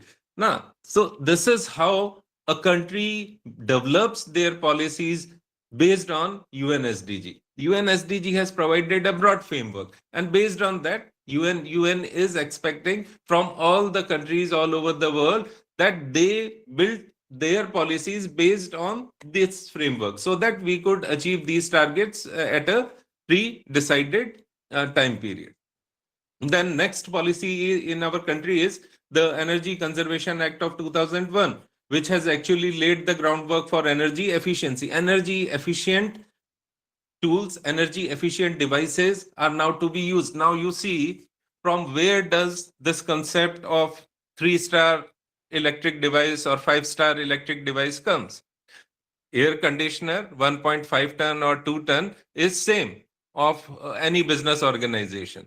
Now, what actually will make the difference? The difference will be that how energy efficient it is, how much less electricity this particular brand uses, how efficiently it converts the energy into cooling system. That will be the one feature which is going to make difference.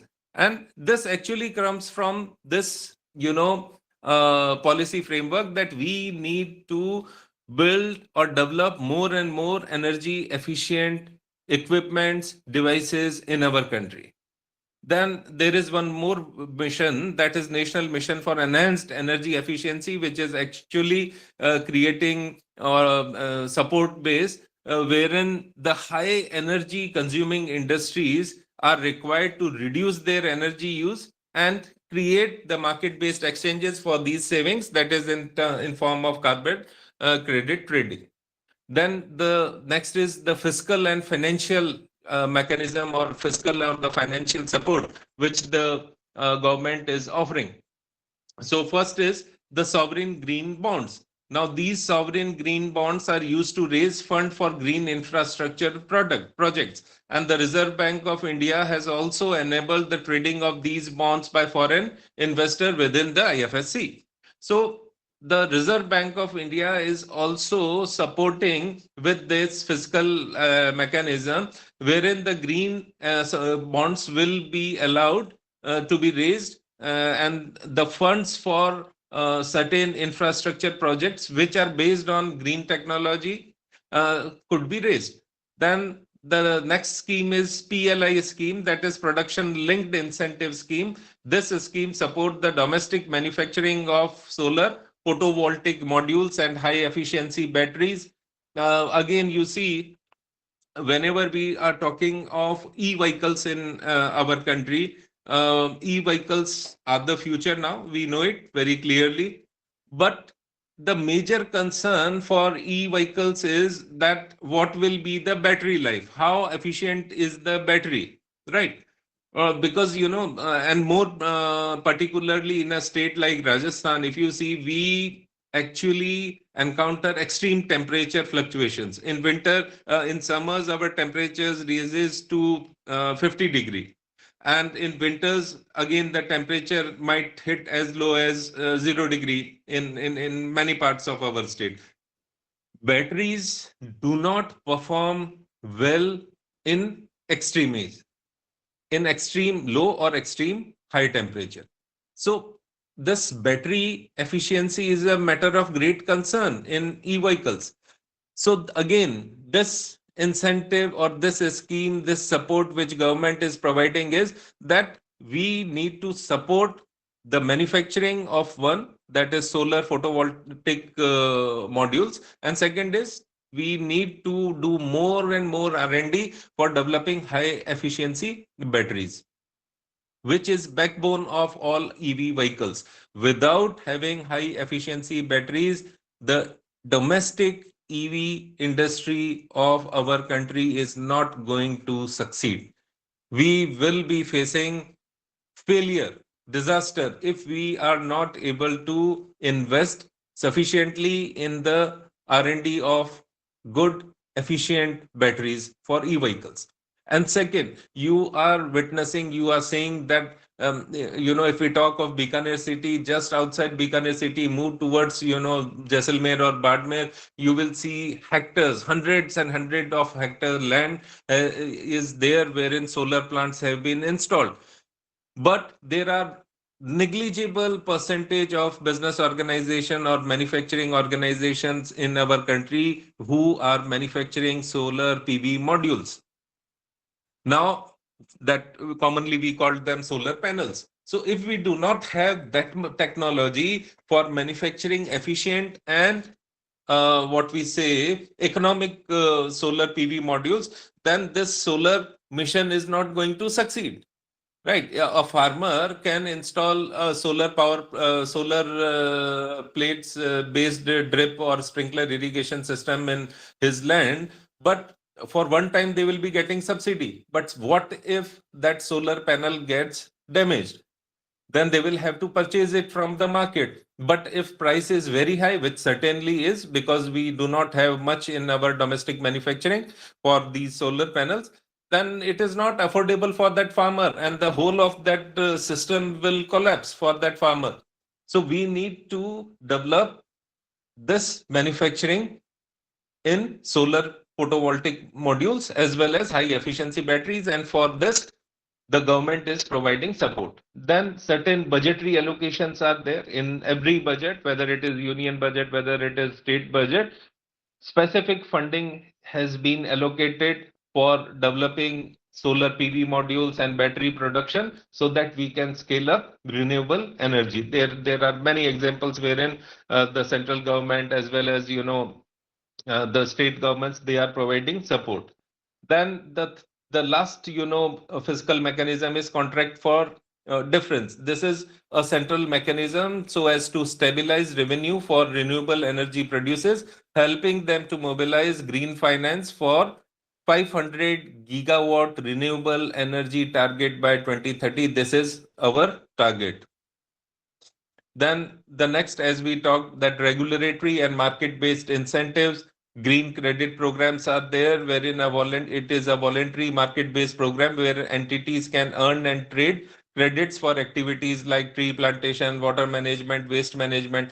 Means whatever good work I have done in clean energy gives me a credit point, and I can trade that credit point in market. Then PAT scheme is there, that is perform, achieve and trade scheme. It is part of an MEE. This scheme encourages large energy consuming industries to become more energy efficient and create a market for their excess saving that we have already discussed. Sector specific initiatives, solar energy, this PM Kusum scheme is there. For forestry and biodiversity, the National Green Mission, that is DEIM, aims to increase the forest and tree cover, while other initiatives focus on restoring the degraded land and the coastal ecosystem, that is basically afforestation. And for transport sector, there has been a target of 30% EV penetration by 2030. Our government wants that in transportation sector by 2030 there has to be 30% that 30% share should be of e-vehicles. It could be achieved. In two-wheeler section, we have seen that these days two-wheeler EVs are very frequently and commonly seen on roads. Even the business organization like Mahindra's and Tata, they have came up with four-wheelers also which are EV. But again, the question comes that how energy efficient is the battery of those vehicles? If we are able to make safe as well as efficient batteries for e-vehicles domestically, then only the e-vehicles will be affordable and will be used by the common man. Today, one example, if I could share with you, that the leader in car segment in our country is Maruti. And I have not seen any e-vehicle from Maruti. If anybody has seen e-vehicle from Maruti, one e-vehicle they launched and that got filled, can anybody let me know that does Maruti have a e-vehicle? Maruti का कोई e-vehicle देखा है? No, sir. So ऐसा क्यों है? जो leader है market में वही e-vehicle अभी तक लेके नहीं आया है. Yes, Mr. Rawat has said that. Yes, please enlighten us. E-Vitara, right? Now let us see that how this product turns out to be, how successful it is, right? और अभी भी जो मारुति का सेगमेंट है जिसमें आपको विटारा या Brezza मिल रही है वो एक डिफरेंट सेक्शन है, जो बाकी उनकी कार का सेक्शन है वो अलग है.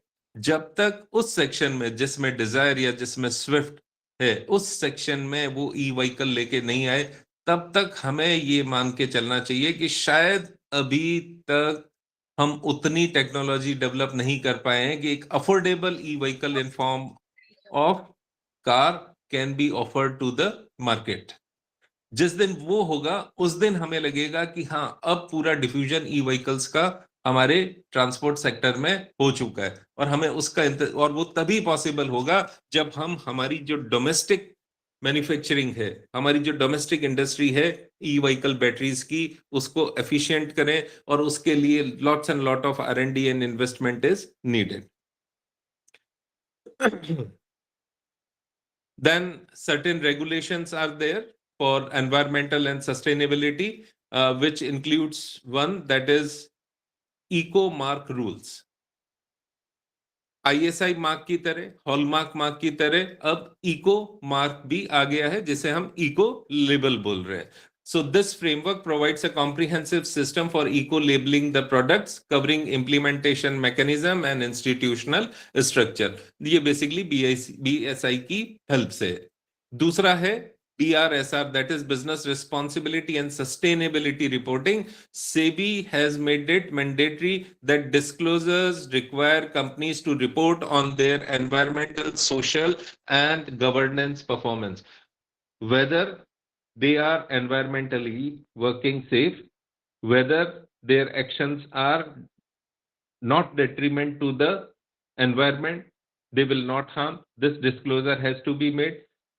Corporate social responsibility, what is your social responsibility, how you are fulfilling, that is social. And governance, transparent governance, transparency in governance, this is basically ESG. So SEBI is now asking the business organization or companies to report on ESG performance, right? So this is also a regulation which is there for ensuring sustainable development and green economy. This eco mark scheme, as I have discussed, so this eco mark is also known as eco label. It is basically a symbol which is applied to ecologically friendly products who comply with the requirement of eco mark scheme. The Bureau of Indian Standard, BIS, implement this eco mark scheme under the BIS Act 1986. It basically provides the criteria, eligible, assess, and certifies the product for which a manufacturer can use the eco mark. The government has launched this eco labeling scheme in 1991 to identify the environment friendly product. It is not mandatory. It is a voluntarily mark labeling consumer product as environment friendly based on specific quality and environmental parameters. It is voluntarily in nature, but slowly and steadily we are sure that the citizens, the consumers, the customers, they will start demanding this eco mark or eco label on the products. So it will take some time, but certainly it will be going to be very popular in coming times. So this is the eco mark. You can see that that pot along with ISI mark. So this is the eco mark, which nowadays has been visible on various products labeling. Then green building and infrastructure. So energy conservation building code is part of the regulatory framework for green buildings along with state bylaws and other rating programs like Lead India. Green Grid Initiative, this aims to interconnect global solar energy grid so that we can facilitate cross-border sharing and enhance energy security. Green grids initiatives are also to be developed. Like you see, yesterday our Prime Minister was at Bhutan and he inaugurated a hydropower project over there. Bhutan has got great potential of generating hydropower. We as a country have great potential for producing solar power plant, solar energy. Now, if Bhutan generates or produces excess energy on the from hydropower plants, there has to be have a grid with which we can quickly transmit energy. So similarly, this particular initiative aims that we could interconnect the solar energy grids so that we could facilitate cross-border sharing. Maybe in near future, if everything goes well, the solar energy from our country can be very easily and efficiently transmitted to Pakistan or Afghanistan, but that is what we will see in coming years. Then next is the strategic and governance approaches like National Green Economic Plan, inclusive governance, promoting green finance, RBI measures. These all we have discussed in our previous slides. Then comes a very broad, and a very important action plan, which has actually motivated our business organizations to work towards green economy and sustainable development. And that is Panchamrit Action Plan. Panchamrit Action Plan actually shows the India's commitment for climate change. This Panchamrit Action Plan was given or drafted by our Prime Minister. It was unveiled by our Prime Minister at the 26th UN Climate Change Conference in Glasgow in November 2021. And it represents a bold, time-bound roadmap for aligning economic growth with environment goals. This plan is built on India's earlier Paris Agreement commitment, and this emphasized the principle of common but differentiated responsibilities, which is urging the developed nations for greater climate finance support. Now, this Panchamrit action plan means 5 nectars, 5 components are there, which we will be seeing in our next slide. In this, Indian Prime Minister have emphasized that developed nations should provide financial support for the developing nations to adopt green economy and sustainable development. Because I suppose on yesterday or day before yesterday there was a discussion that there is a country, Britain, which has closed all its thermal power plants. Yes, they can do it because they have other sources for producing energy, and their demand is also not that very high. India is the most populous country in this world. We have very high energy demand, and we do not have that much clean energy sources for energy production. More than 50% of our energy production comes from thermal power plants. How can we close them? We do not have that much efficient nuclear power plants. Our France is a country which produces a great percentage of its energy from tidal energy sources. So we are not in that position, right? So we need financial support. We need financial support for this. And all of a sudden, we cannot stop our existing mechanism of production. So we need to have some financial support, and that should come from developed nations. So Panchamrit Action Plan, as I have said, that it consists of 5 components.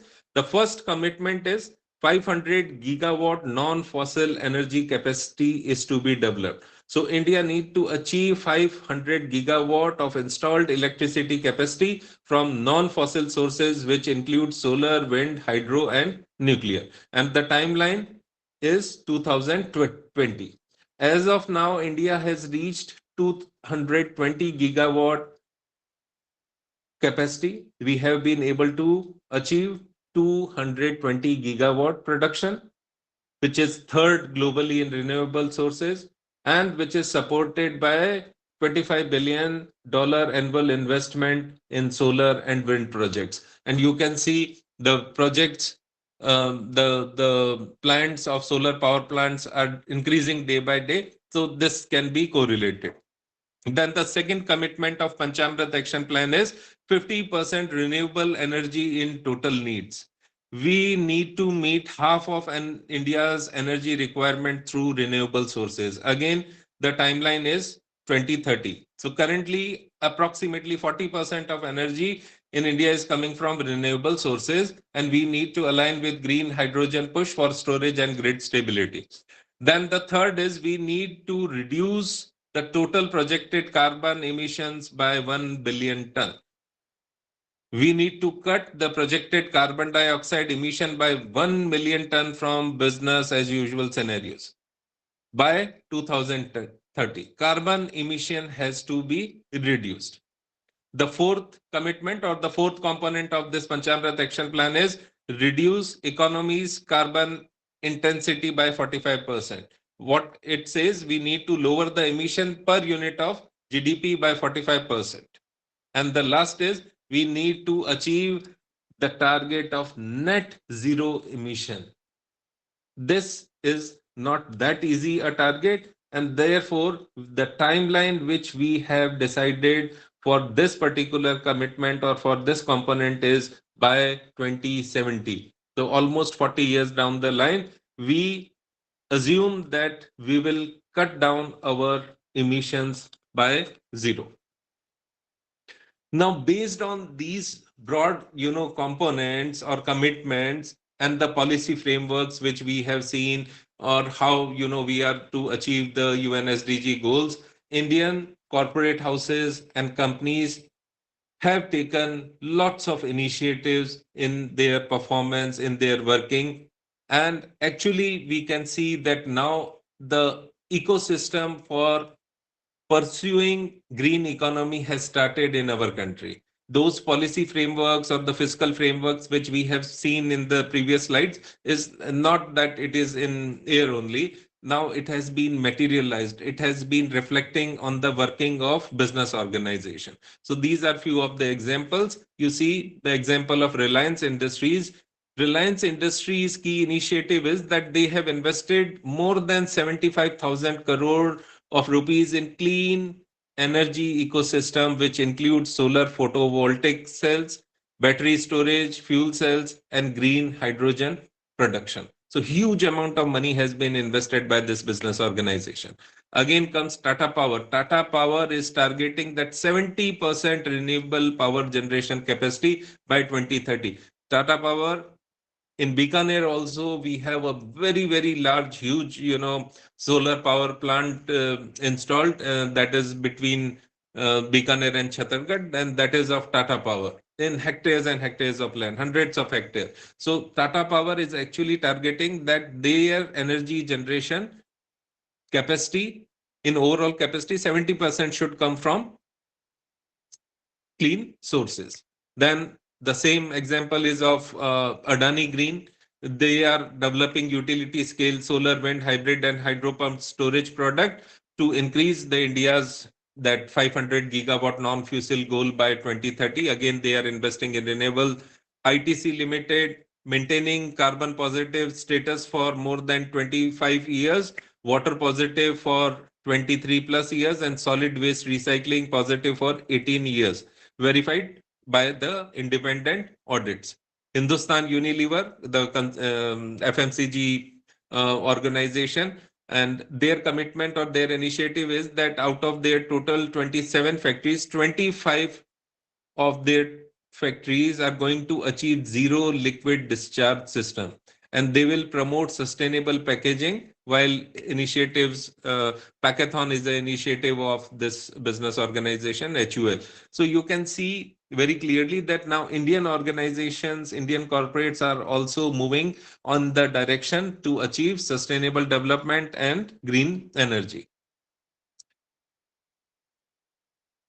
Now see why business organizations should be concerned about green energy or sustainable development or green marketing. So just in this slide, I would like to share that how the marketing concept of marketing has emerged.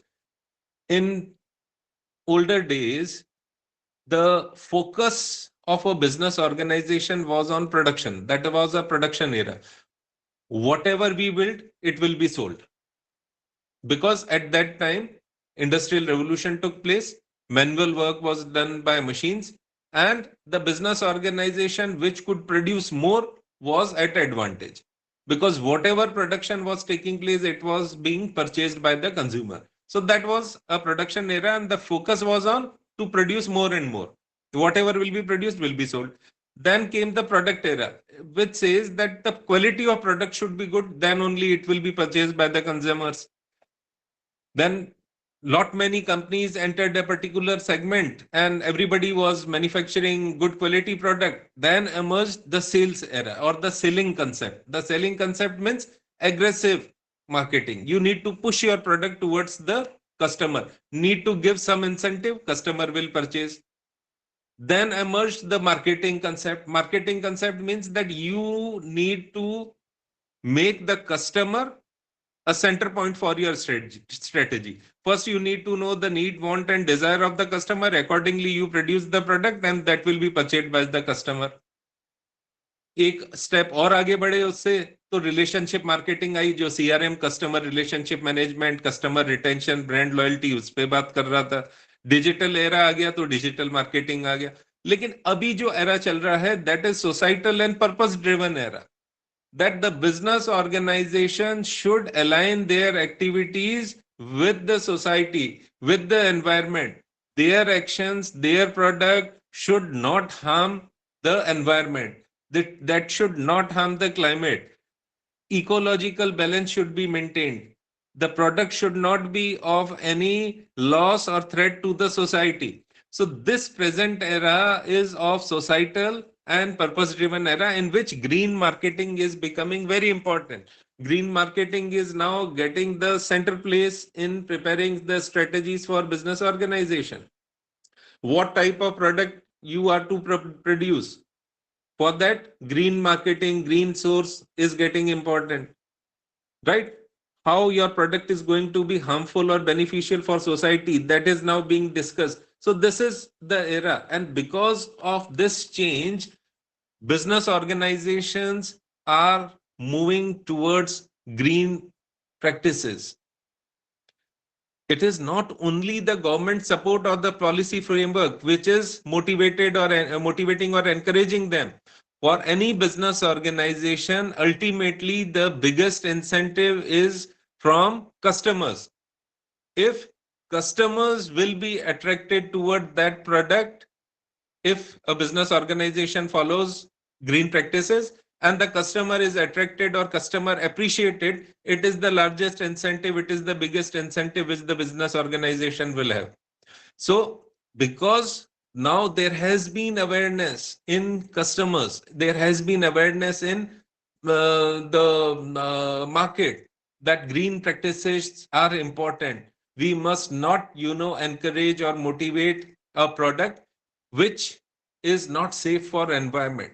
Now, this is actually motivating a lot to the business organization to adopt green practices. And just in the line of this evolution, maybe the coming era, which we will witness after 5 years, although the science have started, like more and more AI will be, used in marketing practices and all that. So it has actually started, but this concept of green practices is not going to diminish. It will be very important in coming many years. So in last two slides, I will not take much of your time, and just we see some green marketing efforts by Indian corporates. Like we have already discussed, Hindustan Unilever, they have recycled in last year more than 1,000 ton of plastic waste, more than 100 million bottles via partnership with Banyan Nations, and a target that 50% plastic footprint reduction, 25% recycled plastic used by 2025. Various campaigns like Beat Plastic Pollution by this business organization is helping them. Colgate Palmolive has introduced recyclable toothpaste tubes, right, which is based actually on HDEP in partnership with EPL, that is the manufacturing organization. ITC maintains carbon positive, as we already have seen. Mahindra and Mahindra has came up with Mahindra Haryali project for sustainable agriculture and clean and green for waste management. Next, we can see that Patanjali Ayurved, which says that 100% Ayurvedic skincare and FMCG with natural chemical-free ingredients. Fab India, organic hand-woven clothing using very low water-based dyes. They are coming up with this solution.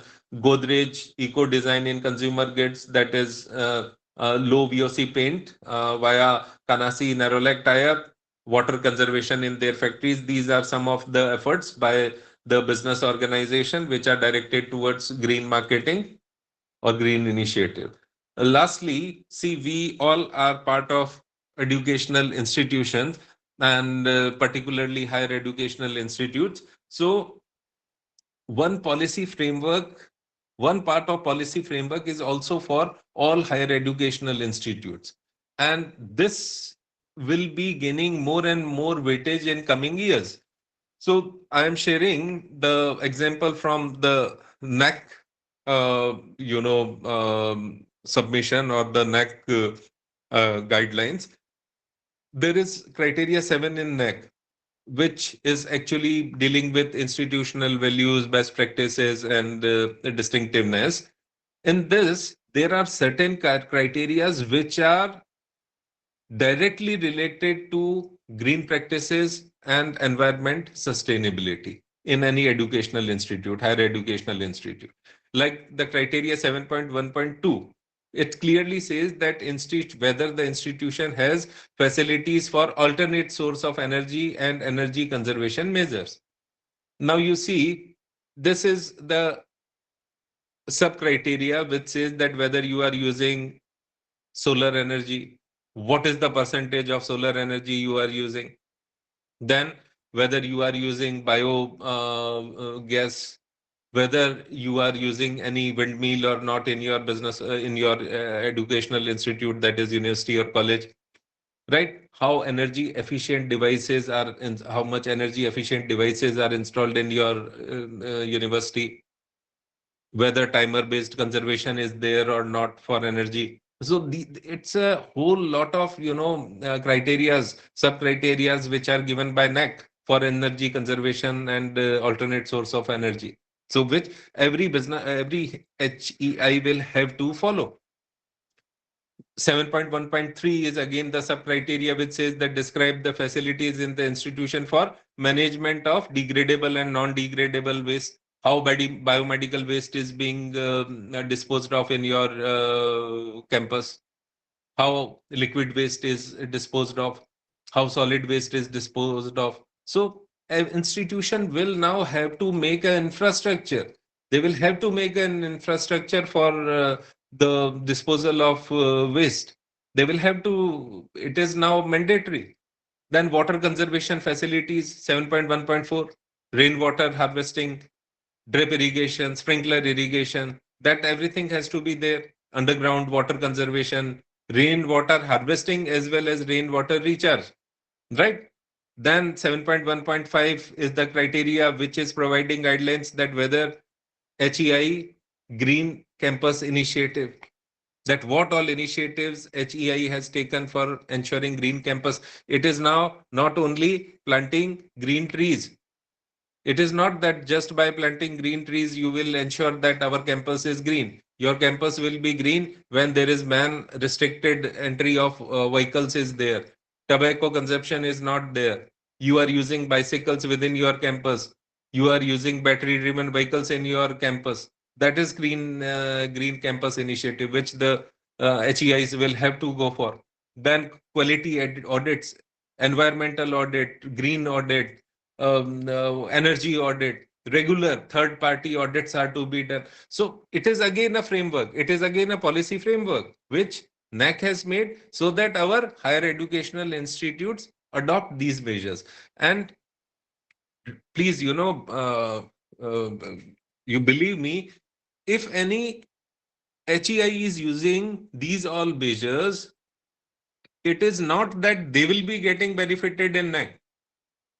It is that they are sensitizing thousands and thousands of young students towards these green practices. And if you sensitize a student towards these green practices, certainly it will percolate down in society. So it is very good initiative by NAC, wherein it has been made compulsory. These all sub criteria, they have considerable weightage in overall evaluation.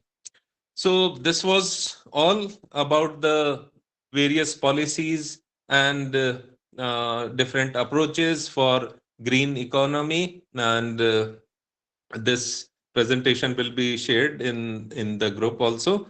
So thank you so much for patiently listening to me, and okay.